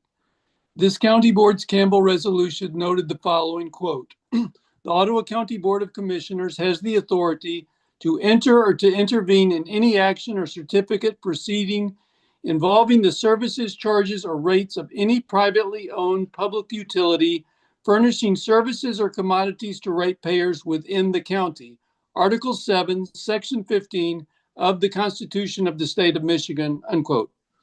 The Ottawa County Board has the constitutional authority to intervene regarding the Campbell given the MPSC and Consumers Energy are taking us in a direction that endangers our electric services and pricing. The preeminent experts on our regional grid, NERC and MISO, recommend closure delays to avoid undue risk to our grid. There is now huge demand for electric by AI data centers, and they would be willing to pay top dollar for Campbell Reliable Electric, enabling pricing reductions for county residents at a time Consumers Energy customers have an inordinately high pricing. And Ottawa County would have the support and likely the assistance of the Trump administration if the county officially asked for it to defend President Trump's energy emergency executive order.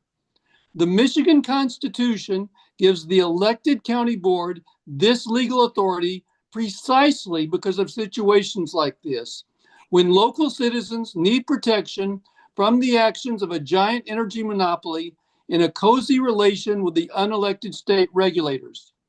The argument that CO2 emissions justify its closure is negated by the fact that direct air carbon capture is commercially available such that the Campbell can effectively have net zero emissions.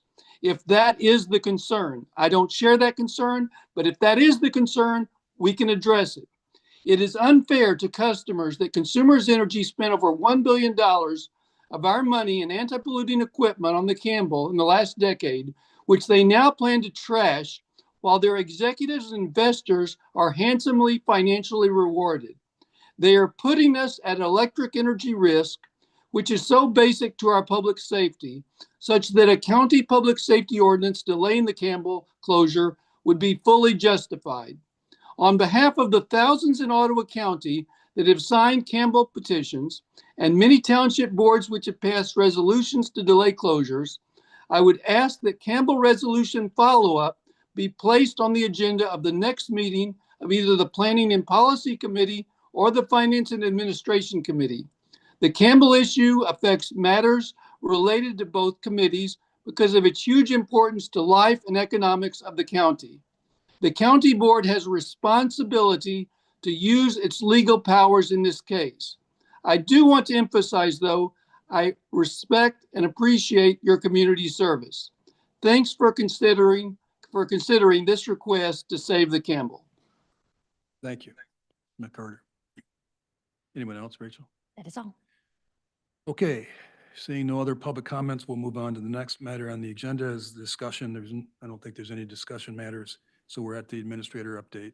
Gary, it's yours. Just very quickly, I want to thank Commissioner Bruegger. I recall the day he come walking into our office area with this great big white notebook. And I had to leave for another meeting. I said Ron was in his office. So I think Ron and Regina have been working on that notebook ever since you dropped it off a month, 6 weeks ago. But again, they're more than happy to help. I'd say thank you for taking it off my hands. Earlier in the month, we had our last contact over lunch with the employees at Holland District Court. Nice turnout there. We had quite a few commissioners that were there, and we engaged in some pretty good conversation. We've also had a lot going on this month with the selection of Double Hall. It's my last chance, really. It's either put it on the next meeting or. Got it. We had 2 connect over lunches back to back, one out here in Fillmore, one at the Health Department in Holland. Again, a lot of good interaction. The employees, I think, are really engaged in this whole process and been very honest with the staff from Double Hall that have been here. I attended my first Grand Valley Metro Council meeting, and again, a lot of good folks that are members of the Metro Council, and they all offer any kind of help or assistance they can give Ottawa County as we're going through this kind of limbo period with a new administrator. We also had a quarterly meeting with the road commission. The road commission continues to be very responsible, and is at the table talking about, road improvements and, what the season ahead for road repairs look like. We've attended meetings on solid waste and the Southwest landfill. And again, those two topics are of some major concerns in the future of our county. And again, I would highly recommend that the new administrator gets very involved in those two situations. We had a department heads meeting again this month. We talked about budget updates, which they all get really excited about. We had an HR update, and we had a presentation by the parks. Again, after I'd seen Jason's presentation here, felt it was really worthwhile to show all the other department heads what's going on around the county as it relates to parks. We had two significant lengthy meetings with both the Insurance Authority Work Group and the Insurance Authority. And again, we got our annual audit back, and again, Karen's group is to be commended for the excellent job they're doing to to work through the finances for the Insurance Authority. I was going to recognize Amanda Price and the fact that as you all approach the month of April, I just want to remind you that April is Child Abuse Prevention Month in the United States. It's a significant time to focus on protecting children and promoting family wellness. Again, this is something that the Children's Advocacy Center promotes in Ottawa County.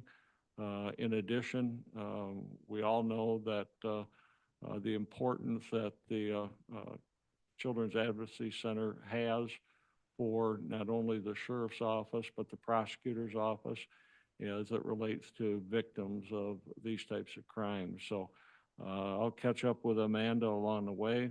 She's a current chair. And when She's she was in here, just so you know, Gary. Behind you. She's right behind you. Up to the podium. I was going to say all kinds of nice stuff about you. Ron, do you want to step up there with her too? Amanda has taken over as chair of the Children's Advocacy Center just recently in January. And again, she's been very involved over the years. When she was a member of the House, if we needed issues passed, we'd go see Amanda. And she really championed the cause for kids. And again, Amanda, I can't say enough that, you're still involved. And along with Ron, there's many organizations that people like Ron and Amanda and myself have been involved with over the years. But the one that we haven't given up is the Children's Advocacy Center. It's really critical that we have an organization like this and the service that they provide for victims. And, it's important for not only the victims' parents, but the investigators that work these kind of cases, the prosecutors that try them, because they really emotionally get involved with them. So again, Amanda, thanks. And I know you got a busy month with all the activities going on. So again, I just want to thank you for what you do, and Ron as well.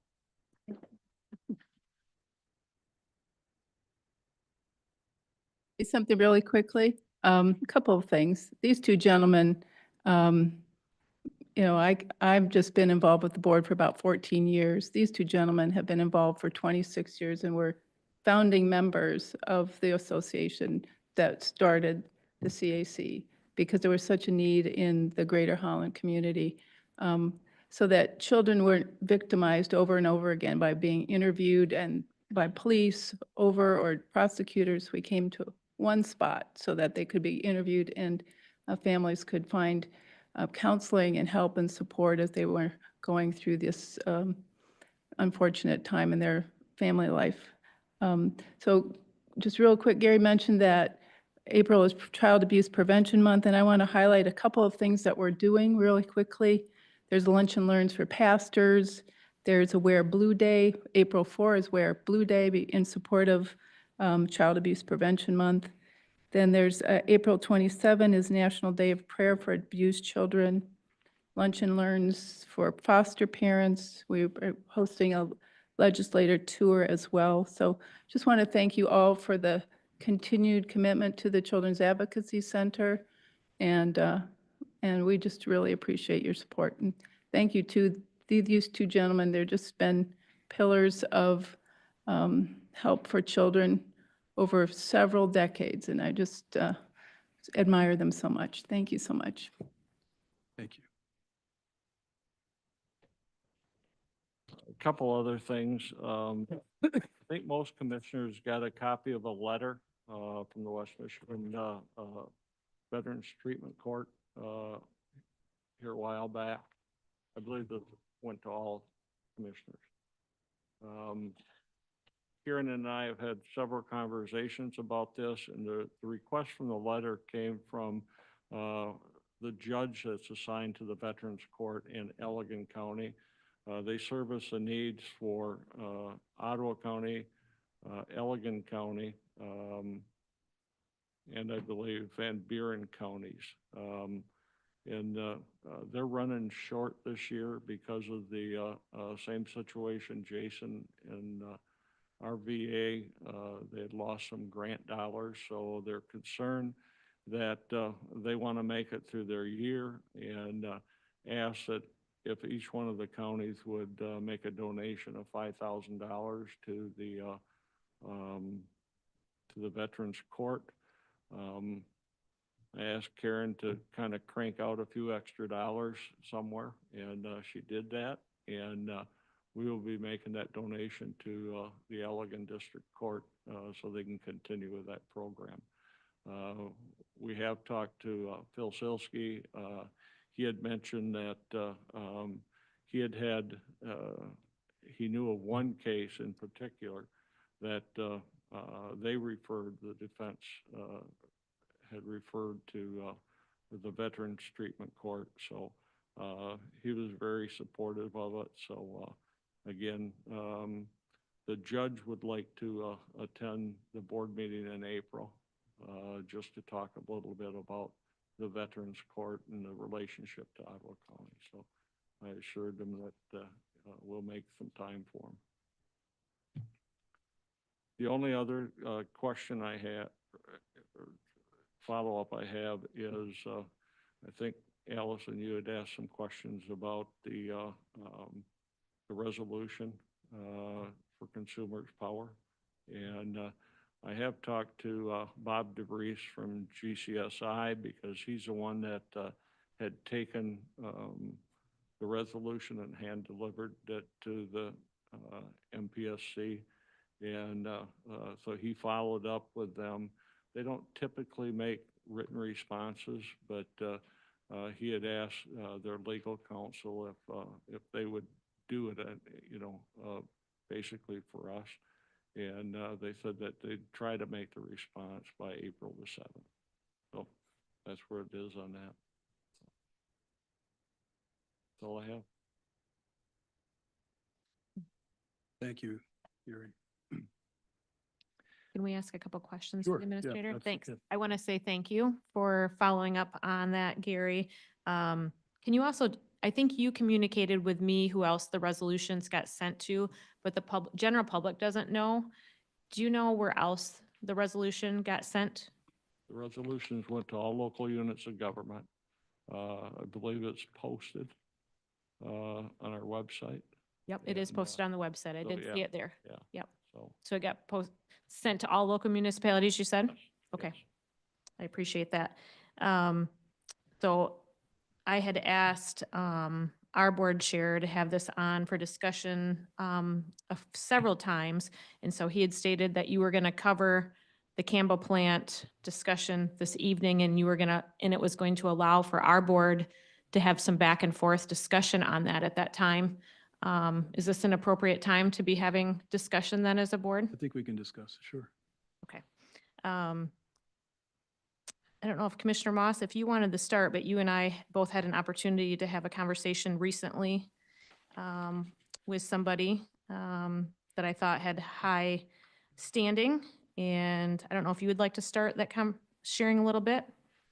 I can kick it off. Sure. Yeah, I really appreciated talking to the individual, and if I remember correctly, he was part of a grid operation with MISO, and then also worked with NERC, I believe it's called. So a wealth of information. I guess if I could share a little bit from his perspective, which I thought was very measured and very realistic, lacking any kind of hyperbole, which I appreciated. Sounds to me like, in his opinion, the overall grid situation is that we have less excess capacity now than we have ever in the past. Partially, it's due to closing of some plants in MISO. Partially, it's due to increase in demand. And his greatest concern was not blackouts necessarily, or brownouts necessarily, or other issues like that. His greatest concern was that once you decrease capacity, and as demand increases with electrification, if you dip down towards zero capacity or negative capacity, the time to recover from that can be significant. So we already know the state, or that MISO is already at high risk. It's at elevated risk. He highlighted another recent study from November of last year that I hadn't heard about. I think it was by NERC, I think. Yeah, ITCS study on the NERC website was filed November 19. Yeah, so that one highlighted additional risk in MISO. It compared us to being the highest risk within MISO, second only to Texas. Yeah. And particularly Lower Michigan. Yeah, particularly Lower Michigan, including Ottawa County. And so once, as that capacity diminishes, you can't just add it back in. Even if the company, restarting Palisades, wanted to introduce some, small modular reactors, those SMRs, it could take years to build them. And then so anyway, his main point was, or I believe, if I'm summarizing it correctly, was that if you get to a point where you have lack of capacity, it can have extreme economic impact. Mm-hmm. And recovery can take years. Mm-hmm. So he didn't say it's, the sky is falling, but his warning was serious that, the organizations that are analyzing what consumers is doing by closing these plants early, if I could summarize what I think his opinion was and what mine is, it's really insane to close it early. If they want to close it and not demolish it, that's one thing, but they're looking for demolition. So. Yeah, he went on he shared that if it was up to him, and he's someone that works with NERC, he would be holding on to plants such as Campbell for a bit longer, making sure there's enough placement resources and where demand forecast is going with no regrets. Because as what you said, it will take years to try to get out of that hole, and not just from an electricity standpoint, it's the economic standpoint. He did tap on safety to some degree as well, but his overall concern was economic concern for Lower Michigan. So I would echo those statements too, and I'm sure everyone's seen the headlines. I mean, everyone's seen the headlines about tariffs, but there's been a couple of specific headlines recently about power, and I looked into it a little bit, and MISO doesn't get a ton of power directly from Canada, but all of the grids, the MISO, other grids are interoperable and interconnected, and when you have the risk of Canada shutting off power to the grids east and west of us, a lot of that power flows through Michigan, and now they're going to be buying power that potentially Michigan would have to supply. So from an economic perspective, when energy becomes a scarce resource anywhere in the country, it runs the risk of raising prices and raising the demand even in our grid, which might not get it directly from Canada. So I think I agree completely. We have to be aware of this, and I would agree that it does seem like a pretty bad time in light of some of the perhaps international grid stability because of tariffs or otherwise to be shutting down assets like this. So I think we need to look at what else we can do. Yeah, I have one follow-up comment on that, and then something else I learned. So I have not seen, this article from the Michigan Constitution, and I don't know exactly what it would allow the county to do, but it does say that the county has the authority to intervene in any action involving services of a privately owned public utility. So maybe a conversation for, another time or for after the meeting. But that's the first time I've seen that.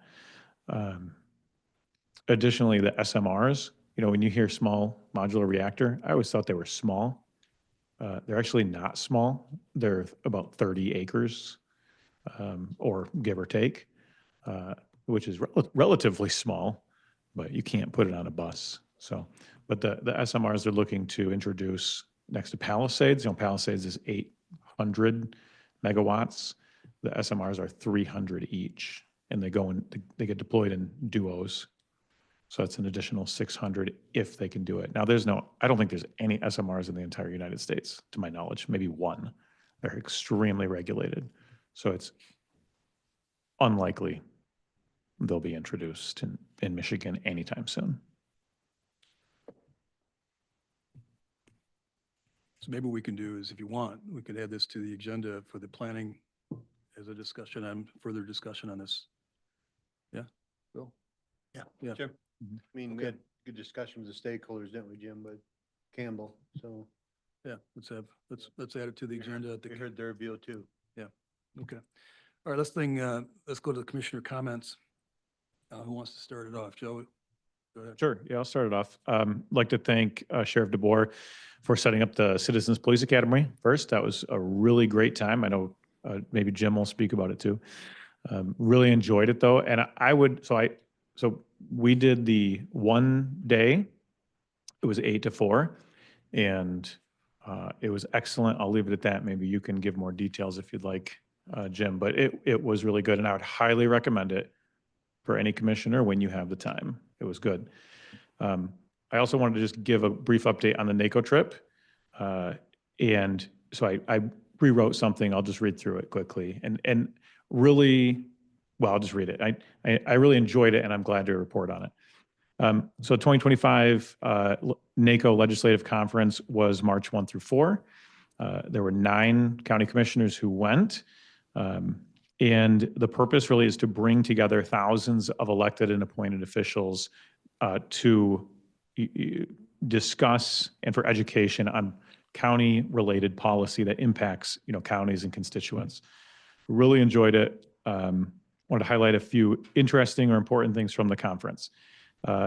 And so kudos to NACO. They had this new smartphone app that worked extremely well. I really appreciated that. Made finding information and navigating to sessions way easier. I attended over a dozen sessions and meetings on a wide range of topics. I appreciated the wide range, from human services to immigration and much more. There was a lot of talk and activity during NACO due to all the changes being implemented by the Trump administration. So last time I was at the NACO conference, things were kind of ho-hum or normal. Now there was a lot of activity and discussion because a lot is happening at the national or the federal level. So it was interesting. Overall, I found the policy positions of NACO aligned closely with the progressive left and the Democratic Party. And so there was a lot of discussion, at times about it. I also attended the National Conference of Republican County Officials, which in prior years was very small, and this time was just packed. So it was very cool to see new engagement, more activity. During the Human Services and Education Policy Steering Committee, the committee passed 6 pretty far left resolutions on topics like birthright citizenship, ICE, illegal immigration. It's really interesting to watch. There's committee members and then there's attendees, and the attendees can talk, but they also are mostly watching the committee votes. They also brought in a Democrat staffer, and the staffer just got up front and just blasted President Trump. It was really interesting, and Betsy DeVos and all this other stuff. So it was a little sad to watch a bunch of woke resolutions, get passed unanimously or almost unanimously with pretty limited discussion. But it's kind of the way it was. It was talked about during the conference. It's a county conference. There's about 3,100 counties, and President Trump won about 2,700 of those, with the rest being won by his opponent. So really interesting. The policy bias was so obvious during the meetings that at one point a committee member stood up and spoke out, questioning why they were bringing all these one-sided partisan policies to the meeting, which was really interesting. And his point was, we're only a few weeks into the new administration. Why don't you give them some time and give them a chance to kind of work through some of this? And, anyway, so they were highly political. I was thankful to speak during that meeting and kind of provide some balanced input. The Democrat staffer got up and started railing against tax cuts for millionaires and billionaires. And so I reminded her that the Trump tax cuts actually help people making, $20,000 to $165,000. It's tax decreases for average Americans. And, she didn't push back at all because it's true. Another big highlight, which is related because we were there, is that March 2, which was that Sunday.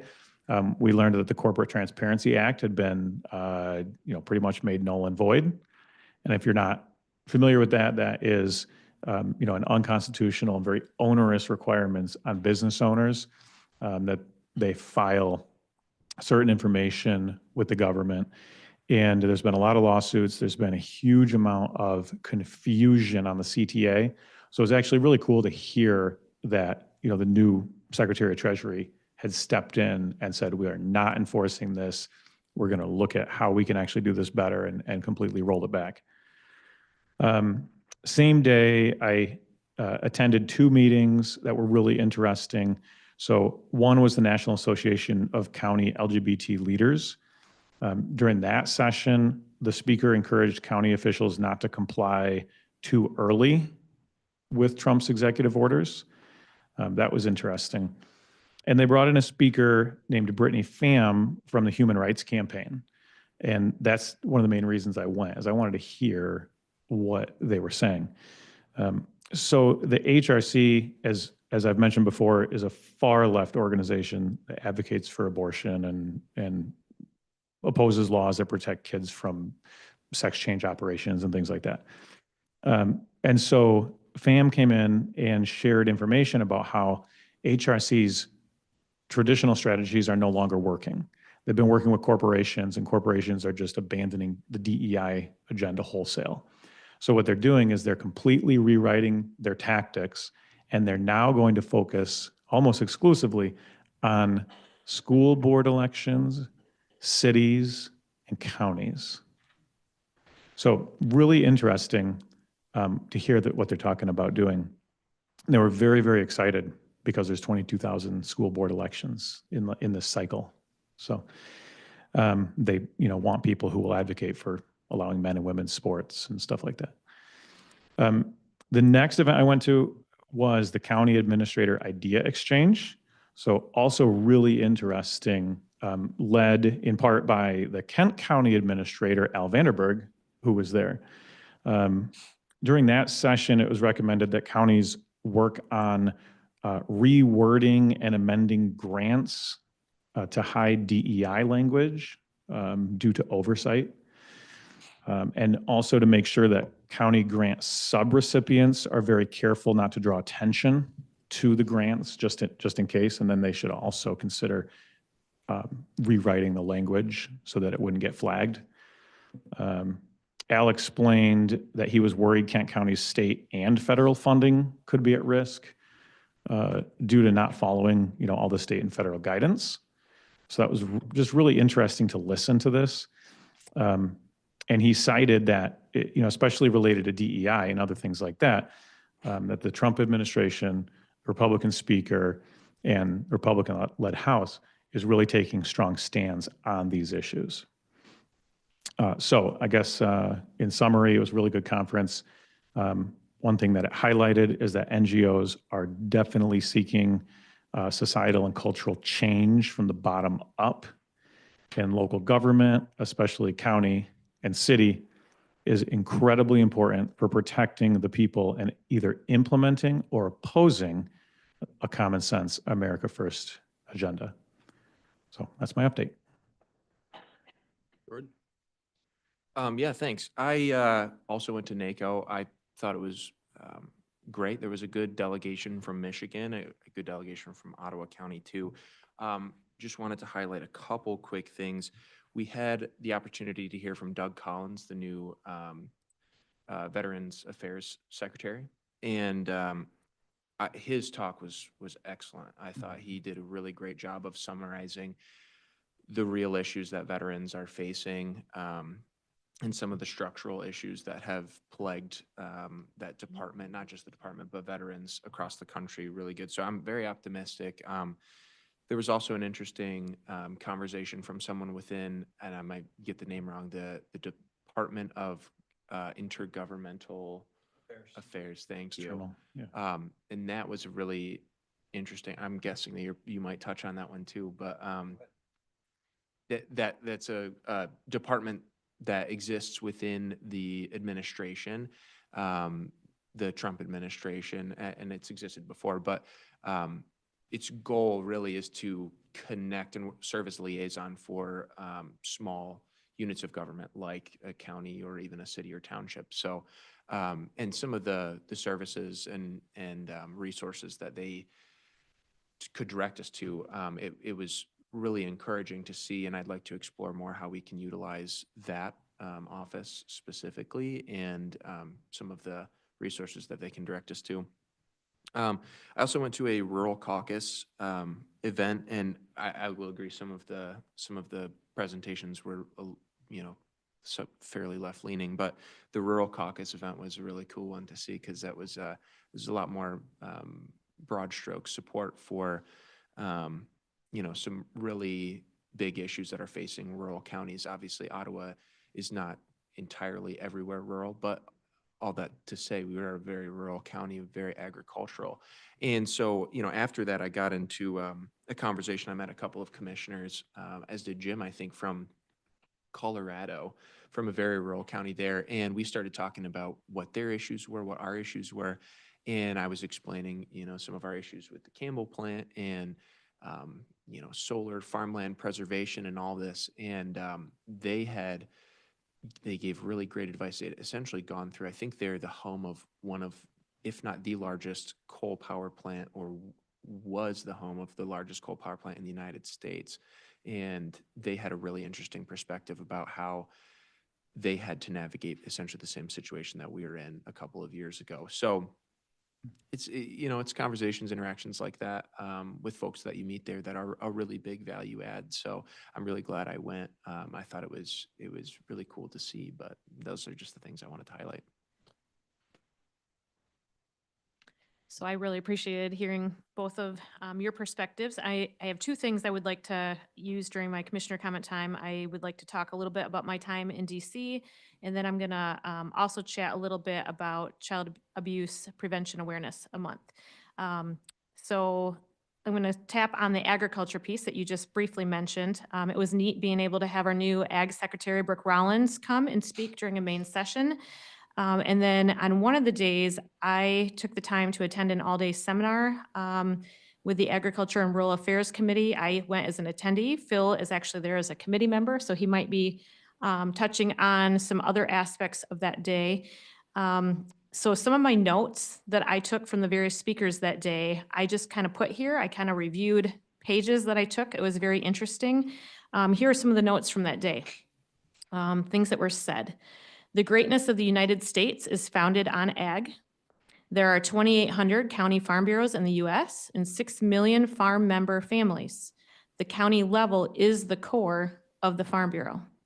Discussion took place about concerns of solar, wind, and data centers chewing up farmland. There are differing views, even amongst different bureaus, and there must be a regional approach.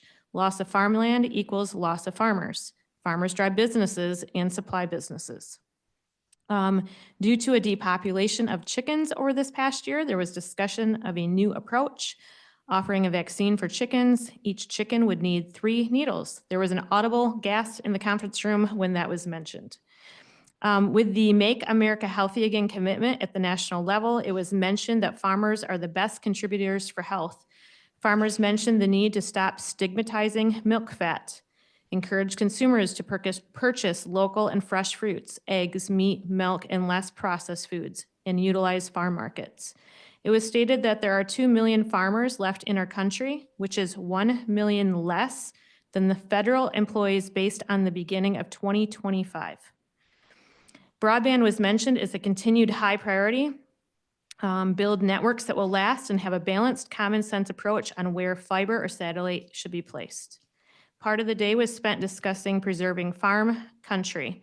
A 2001 through 2016 study called Farms Under Threat, State of the States, was discussed.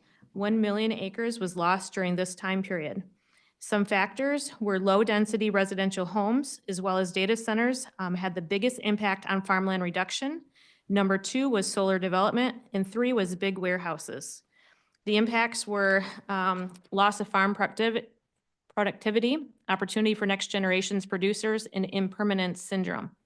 They said things to consider is to just keep having conversations about how to build better cities, incentivize development away from farmland, farm transfers and land access, permanent protection measures, profitability, community resiliency, smart solar principles. For example, don't convert farmland to solar, or at the very least, don't use best ag land. Think about using brownfields and warehouse spaces for solar use. Be sure to protect the soil if you do place solar there. Engage the community in these types of discussions. They discussed farm transfer and succession planning, and that's something that we as a county here have been doing. Connect retiring farmers with aspiring farmers, create a PACE program, support ag profitability, tax incentives for farmers, agritourism, consider business grants with farm to school, invest in local food hubs, build connections such as farmers markets, develop educational discussions regarding if your community is farm friendly. And I'll just give a shout out to, I've been seeing a lot of farm friendly posts lately from our county Facebook page, and I can say that I appreciate that. And then I'll end on this particular topic with just a few ag quotes. George Washington said, "Agriculture is the most healthful, most useful, and most noble employment of man." Dwight D. Eisenhower said, "Farming looks mighty easy when your plow is a pencil and you're 1,000 miles from the cornfield." Thomas Jefferson said, "Agriculture is our wisest pursuit because it will in the end contribute most to real wealth, good morals, and happiness." And I'll end with John F. Kennedy said, "The farmer is the only man in our economy who buys everything at retail, sells everything at wholesale, and pays the freight both ways." I'm grateful for our farmers, and may this board and our county do what we can in our roles to lessen any unnecessary burdens that are put on them. So that was a little bit of a snapshot in one of my days in DC. And then I did want to share a little bit about Child Abuse Prevention Awareness Month. I wanted to share just a few personal reflections. As I did a bit of quick research on this important topic, some of my fellow commissioners and maybe some of the public have heard of Answers in Genesis, but their particular take on this month really resonated with me. Child abuse is an attack on God's design for the family. Of all the dysfunctions that happen in human relationships in our fallen world, child abuse is one of the worst because it victimizes the most innocent and vulnerable among us, sometimes by the very people who are supposed to keep them safe, and the effects often last a lifetime for all involved. The purpose of Child Abuse Awareness Month is to make us stop living our lives in ignorance of the plight of others. When we are aware of potential abuse, we must do what we can to intercede on the victim's behalf to stop the abuse. But we also need to be aware that even when the abuse stops, these families and individuals are changed forever. They may need help recovering in everything from physical and developmental deficits to mental health and intimacy issues. I am very thankful for a variety of work that's being done within our county. I'm thankful for Gary talking about it today, and Amanda and Ron. I'm thankful at being proactive at preventing abuse and also helping those who become victims. I also recognize that while social work and medical care can help with many of these needs, a loving, praying Christian friend can show these families and individuals the ultimate cure. Jesus Christ created us, he knows our needs, and he lived and suffered among us. Hurting people need to know that Jesus also suffered for the very same reason that abuse still happens today, which is sin. The world is groaning due to the sin of people and the rejection of God's very good plans for humanity. This God of the Bible, far from the false gods of other religions, cares so much that he chose to step into the world to suffer and die himself to do something about it. Jesus conquered sin and death when he rose from the dead, and he will one day restore everything that the first Adam from the book of Genesis broke. He now offers hope, healing, and an eternal family with a Father who is perfect love. And I just pray that whoever needs to hear this today, that you would know that you're valuable and you are so dearly loved. So, thanks, let me share. That was great. No, it was a very beneficial time to be together. A lot of us commissioners were able to find time to get to know each other better, and to, form what I think is a positive working relationship. I'll say too that it's a special thing to be in the room with these people who are working on our behalf, because then you're able to actually get their emails, get their phone numbers, have connections that are very valuable for us to advocate for the needs of Ottawa County directly with those that can actually make change for us. One thing that I really appreciated about this meeting is well-run, well-organized, a lot of options for us commissioners to attend and to learn from.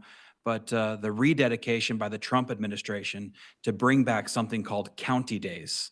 And the Biden administration did away with this. And this is an opportunity for commissioners to meet with the president and to actually advocate for the needs of their region, their county. We were fortunate in Ottawa County to have one of our commissioners, not on this trip, but in a prior trip, Commissioner Kyers, represent Ottawa County with the president. So this is something that is, it just really is a hat tip to the county commission across the United States by the president. And so we really appreciate that. A couple other highlights without repeating some things that have already been said that are really good. I also really enjoyed Doug Hollins taking over the Veterans Administration, some of the facts that he shared and the passion for change to fix some of these reoccurring issues that have been going on and can't be solved by throwing thousands and thousands of more employees at the problem or millions and millions of dollars at the problem, but really rolling up the sleeves and figuring out what is the root issue to change the systemic problems of the VA. I'm just very excited about his leadership, what he's going to bring there. I want to say a special thanks to Senator Peters' office for giving my wife and I an opportunity to experience the White House. That was something that was very moving. In between some of these meetings, we are given some time to use some free time. And so my wife and I were blessed to be able to be part of that experience. And also our Congressman, Bill Huizenga, flew in to meet us, spend almost half a day with us. We were able to really ask a lot of questions, have dinner together, get into some specific needs of our community. And everywhere we went on Capitol Hill, he was on Capitol Hill to vote that night. We were able to be there with him when he voted. But we were constantly grabbed by other congressmen thanking us for the leadership of Bill Huizenga on the Hill.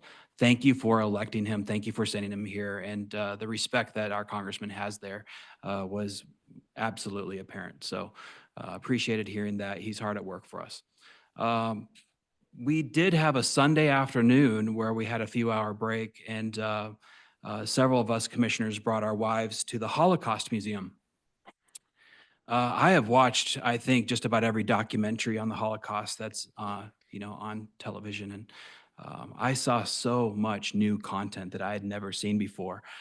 First-person accounts of what they experienced, the loss. Of course, we always hear about the 6 million Jews that lost their lives, but what about the 3+ million POWs that also suffered at the hands of the Germans and the Nazis? And it was very moving. I really appreciated that time to see that. I highly encourage, if you are going to DC, make sure that's part of your experience there. Beyond that, no, I think thank you to the people of Ottawa County for sending us to an event like this, because we do reap a lot from these meetings and these relationships. On a final topic, I want to acknowledge our farming community, because it has the farmers market that Commissioner Miedema was bringing up was the Holland Farmers Market was just acknowledged as one of the top 5 in the entire United States. So that is a pretty cool accolade that we should all find ourselves down there at the farmers market this season. So enjoy that. We are a farming community. We are great because of our farmers. We are what we are today because of their hard work and labor over the years. I come from a 4th-generation dairy farmer family, my grandparents, and I constantly refer back to some of those little ideas and thoughts that my grandpa put in my head, and just keep all those little lessons learned in my back pocket as I go through life. And I hope we never lose that as part of the fabric of Ottawa County. So we need to continue to celebrate our farmers and do everything we can to protect that way of life around here. Well, listening to all these great things that happened at NACO, I'm wishing I'd been able to make it. I was not able to for a scheduling conflict. But wow, you guys got a lot done. It's great. For me, update, it was a busy month. I want to thank the Appointment and Alignment Committee, Allison and Jordan, Phil and Doug. I think together we probably spent 20 to 30 hours a week for the first couple of weeks of this month, going through applications, doing interviews, to staff, to Regina as well for all her assistance. It was phenomenal. And to all the volunteers who applied, thank you so much for doing so. For me this past month, I attended a Grand Haven City Council meeting where the city of Grand Haven is talking about housing development using some brownfield incentives. I was thrilled to see that. Ferrysburg City Council meeting, Positive Options in Grand Haven, got a chance to tour their building off of Washington Street, great organization there. Jason Shamblin from Veterans, he and I had 2 breakfasts, although Jason doesn't eat breakfast. Did I say that right? Schenkel, sorry. I can't read my own handwriting. Schenkel. He had toast, I think. But we talked about veterans, and it was great to get to know him a little bit better and his passion for the Veterans Department. Eric DeBoer and I had coffee, heard great things about the program, and I'm going to sign up for the one-day session. Thank you, Joe, for the kudos on that. Grand Haven Chamber of Commerce meeting. I also spoke with Carla Hatton from Michigan Works about grant opportunities for employers who want to start apprenticeship programs in Ottawa County. Michigan Works has got a number of grants out there where they'll actually supply, I think it's upwards of $3,000, maybe $4,000 if a company wants to bring on an apprentice. Great program. Farm Bureau Legislative Breakfast, a number of commissioners were there. It's good to see you all. Attended the Kent, Ottawa, Muskegon Foreign Trade Zone meeting with former Commissioner Rebecca Curran, who is on that committee. That was a great meeting in Grand Rapids. Ryan Kilpatrick from Housing Next, he and I had coffee to talk about housing strategies as they pertain to Ottawa County. Also hosted a Mayors and Supervisors coffee. This is the first one. I plan on doing these quarterly. Had Mayor from Grand Haven, from Ferrysburg, and the Township Supervisor from Spring Lake. We all got together to share ideas and for me to listen to them about how I can advocate for Grand Haven, Spring Lake, and Ferrysburg at the county level. And it was also just a great opportunity for them to look at collaboration opportunities in Northwest Ottawa County. Spring Lake Lake Board meeting. attended that. West Michigan Shoreline Regional Development Committee, worst acronym in the world, WMSRDIC, attended that meeting. And we're looking at some transportation opportunities between Muskegon County and Ottawa County, which has been something that we've been striving for decades, and we may actually be making some headway in that. So that's just a very good sign. Brownfield Board meeting with Jim Barry, who is now our commissioner appointed at the Brownfield. I've served on that committee for the last 5 years. And I announced to that committee, and I'll let you guys know as well, that I'll be stepping down in the near future, next few months. So there will be an opening on the Brownfield Committee for someone who is passionate about economic development and housing. Would love to see that seat filled.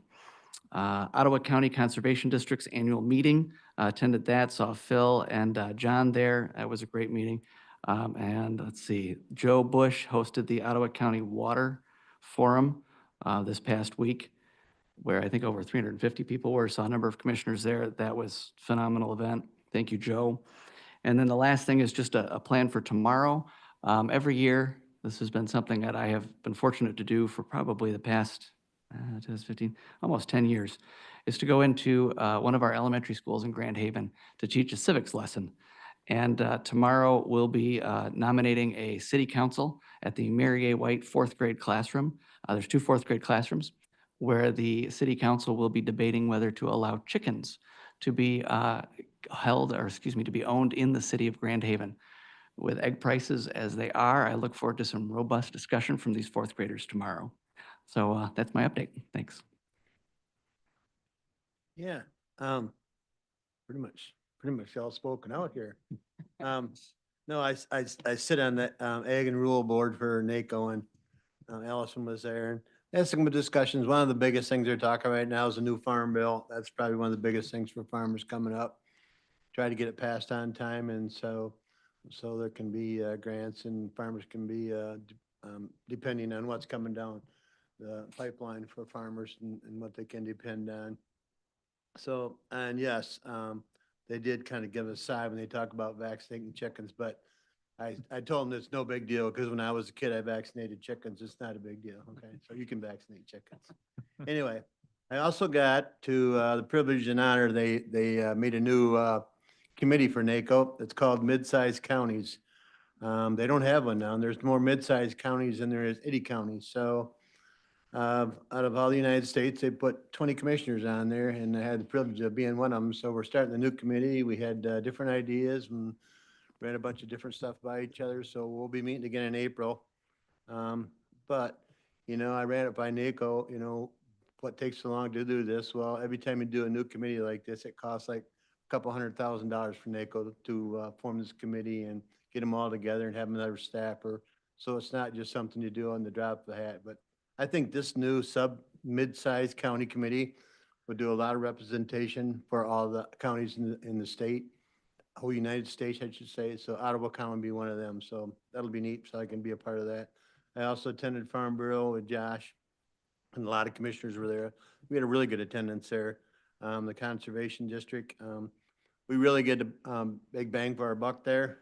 They do a ton of grants, and for the money we give them there compared to other parts of the state, I think it's a really good investment. So some of my highlights of the month. Doug? So one, I want to say thanks to the Ottawa County residents for sending us to DC. I think that was a great trip. 9 of us went. I got to stay on Tuesday, which is our day of action. So I got to meet with Congresswoman Skolton, with Phil, as well as Senator Peters. I did not get a chance to meet with Representative Heisinger, but we did get to talk to his Chief of Staff, Whiteman. I think that was a good day, just presenting some Ottawa County concerns. I was invited to be part of the Great Lakes Caucus, which is in kind of competition with your caucus for funding. So we'll see how that works out. But I think we're going to win, Doug. Sorry. Well, I do think the Great Lakes is important. I do think your caucus is also important. So maybe there's money for both. But I, again, do appreciate residents sending us there. I too was at NACO. One Saturday, I spent just about the entire day with the Community Economic Workforce Development Standing Committee. It was really interesting. Housing is a national issue. There's no question about it. That just dominated the conversation most of the day that I was in with that group. As Josh mentioned, attended my first Brownfield Redevelopment Authority meeting here in Ottawa County last week. Very interesting what goes on with that. We're looking forward to future participation with it. Also last week, I attended my first West Michigan Regional Planning Commission meeting, which happened to be conveniently held in Ionia. There was a presentation from Eagle talking about brownfield redevelopment, and I sort of picking up the vibe of the room. I felt like Ottawa County was a little further down the road with some of those things than some of the other counties that were there. So I thought that was great. Also picking up off what Commissioner Moss was saying, I did the one-day Citizen Police Academy, and it was really interesting. Everyone was so generous with their time, sharing and explaining. Among the interesting things, I spent probably an hour in the jail. I wasn't put there, I was visiting. And it was just interesting to see how that's set up and structured and what goes on. There's a gun range in the lower level of this building. I don't know if people are all aware of that. And for the first time ever, I actually shot a Glock 9mm. I didn't do too bad on the target practice. I even shot a taser too. But then I had an opportunity to go on ride along with the officer and picked up somebody that was out on a bench warrant and brought him back to the county jail. I didn't do anything. I just stayed out of the way, but it's a very interesting experience to see what goes on with all that. And I was very impressed with everybody in the Sheriff's Department from top to bottom, and really glad I had a chance to do that.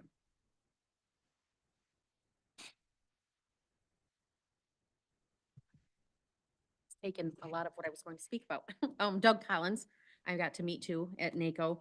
I picked up a lot of awesome new current information that I passed along and gave to Jason Schenkel. I even got him a little bit of swag. I think my favorite part of the NACO conference was visiting the Health and Human Services building, and we had the honor of speaking with a couple of the leaders there.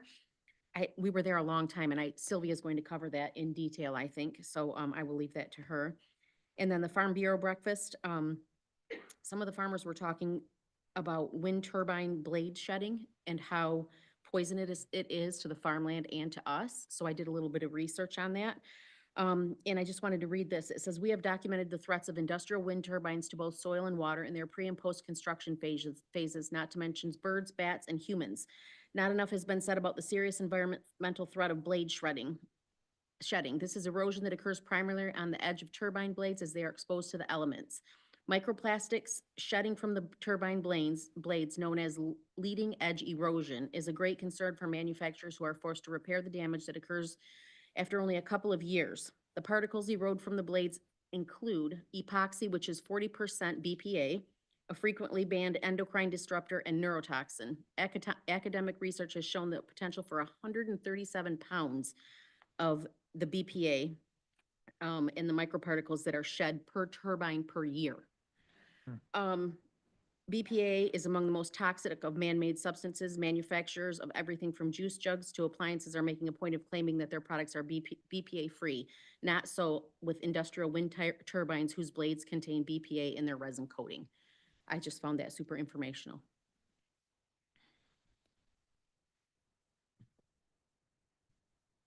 Well, I want to talk about two things, the Child Abuse Prevention Month and then also the NACO conference. So first of all, I'm thankful that Administrator Rosemont chose to highlight April as Child Abuse Prevention Month.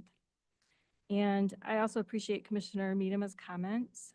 There was a training that I attended back when I was a social worker and I worked with sexually abused children.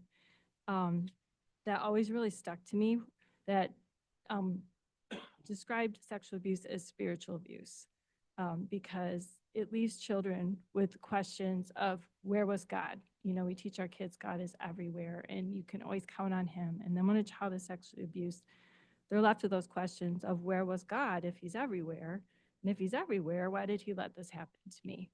And so those are really deep questions that it leaves a child with. And, you know, as you talked about, it just really is a lot for our children to have to recover from. So I'd like to thank all of those who care for children in the child welfare field, from teachers who are often the first to note concerns, Children's Protective Services, and the Children's Advocacy Center, prevention, foster care and adoption workers, our courts, and especially those who open their homes and hearts to children with foster care and adoption. You are the heart and soul of our community. You pick up the broken pieces and do the messy and hard for children that most of us never see. And I also want to thank parents in our communities who are protecting their children from sexualized content in our schools, libraries, and culture in general. When I worked in child welfare, it was known that introducing children to sexualized content was a means to grooming a child for sexual abuse, and the intent of individuals who expose children to such content was suspect. But today, society has abandoned common sense and too often intentionally works to expose children to sexual content, even at times very graphic content, while dismissing the voices of parents. And this leaves our children vulnerable to those who would physically prey on them. Parents are needed now more than ever to protect our vulnerable children. And so to the parents and grandparents protecting against the over-sexualization of children and youth, thank you. So then the other thing I want to talk about is our NACO conference. And I guess we all know where Representative Huizenga is now. I think that's been a big question in our community. So great to hear where he is. So I'm very thankful for the opportunity that I had to attend the conference. It's always a great opportunity to be informed on federal initiatives, lobbyist positions, many of which, as others have noted, we don't agree with in large part, but also to make great connections with others around our nation and in leadership in our nation. I also just want to say, you know, Commissioner Kyers, thank you for all of your hard work and investment in NACO. We definitely noticed how hard you're working there and appreciate it. I attended the steering committee meetings for health policy and human services and education, where there were a number of questions on Medicaid and initiatives as the Trump administration was just over a month in office. There was also robust discussion on federal immigration policy. I also enjoyed a session on arts to promote community and economic development, and I'm hoping there are some things that we can do related to that in the future. And connections made with the Department of Treasury, Department of Education, and others. So several of us, Commissioner Moss, Commissioner Miedema, Commissioner Wenzel, and I were able, sorry, I'm terrible with names, we're able to meet at HHS with leadership on Secretary Kennedy's team on our shared passion for the MAHA movement, Make America Healthy Again, and preservation of individual freedoms and parental rights. We had a meaningful conversation, sharing what we had seen and experienced on the front lines for the people here in Ottawa County, the pushback we received from activists within our health department, the obsession of local and national media, including the Washington Post, and the local involvement of national level NGOs filing an amicus brief in a lawsuit against Ottawa County. While we attempted to bring oversight to public health, protect the people from overreach, and implement Make America Healthy Again priorities. You might say we received the Trump treatment, and I anticipate that HHS will also receive the same. So, so we had a great conversation, and I'm very excited to continue to be connected with them. We ended our time in Washington, D.C. watching President Trump's remarks to a joint address to Congress with county commissioners nationwide with encouraging conversations. So overall, just very thankful for the opportunity, thankful for the connections that we could make with aligned people in the Trump administration, and I'm super excited to see what transpires in the coming days, weeks, and months. Thanks. Well, those were great comments, and it just shows how much work and how much dedication all of us have, and it just doesn't stop, and it's good work. So thanks for all your comments. There's a couple of things I just want to address. The local Farm Bureau legislative meeting that they had recently, there was a comment made. There was a lot of discussion, as you remember, on the solar panels and wind farms and all that kind of thing and how it affect farmers. But one comment that really struck me was a comment from the Michigan State Extension Office representative that talked about, and I had to go up and talk to him about it. I go, what did you mean? He talked about dual use of that land. And I didn't understand the concept. We talk about multi-use developments, but he was referring to dual use, where you take land that would otherwise be used for solar or, farms and that kind of thing, but you use the rest of the land and you develop it that way for like pollination efforts for bees, or you put in other types of habitat that can be used to help the egg community. And it's a concept that I had never even considered. I mean, there's some of these, and when I go back toward the Flint area where my family's from, acres and acres and acres and acres and acres are just solar farms, right? And there doesn't seem to be a lot of space for ag, but apparently we can work that into the equation. And I thought it was a good awareness issue. The Conservation District event that they had as well, that some of you guys attended, I realize that's been around for 86 years. That district was formed 86 years ago, one of the first in the state of Michigan. It's right here in our county. And all the work that you guys are even talking about tonight, that's pretty cool. This week, and just a couple of real quick points. We were able to close a real estate transaction with the county this week on ag preservation, where farm owners sold their development rights to the county to keep it in ag. And it was pretty moving. These folks felt really proud to keep that land in their ag. I hope we can do more of that going forward to preserve more farmland. We just got to find more money to do it. And I commend, the efforts that are being made in the county now to do that. And of course, we'll be at the MAC conference in a couple of weeks. All of us, most of us, I assume, will go to that in Lansing. So there's more to report. But anyway, that's all I wanted to hit on. So thank you very much. With that, meeting's over.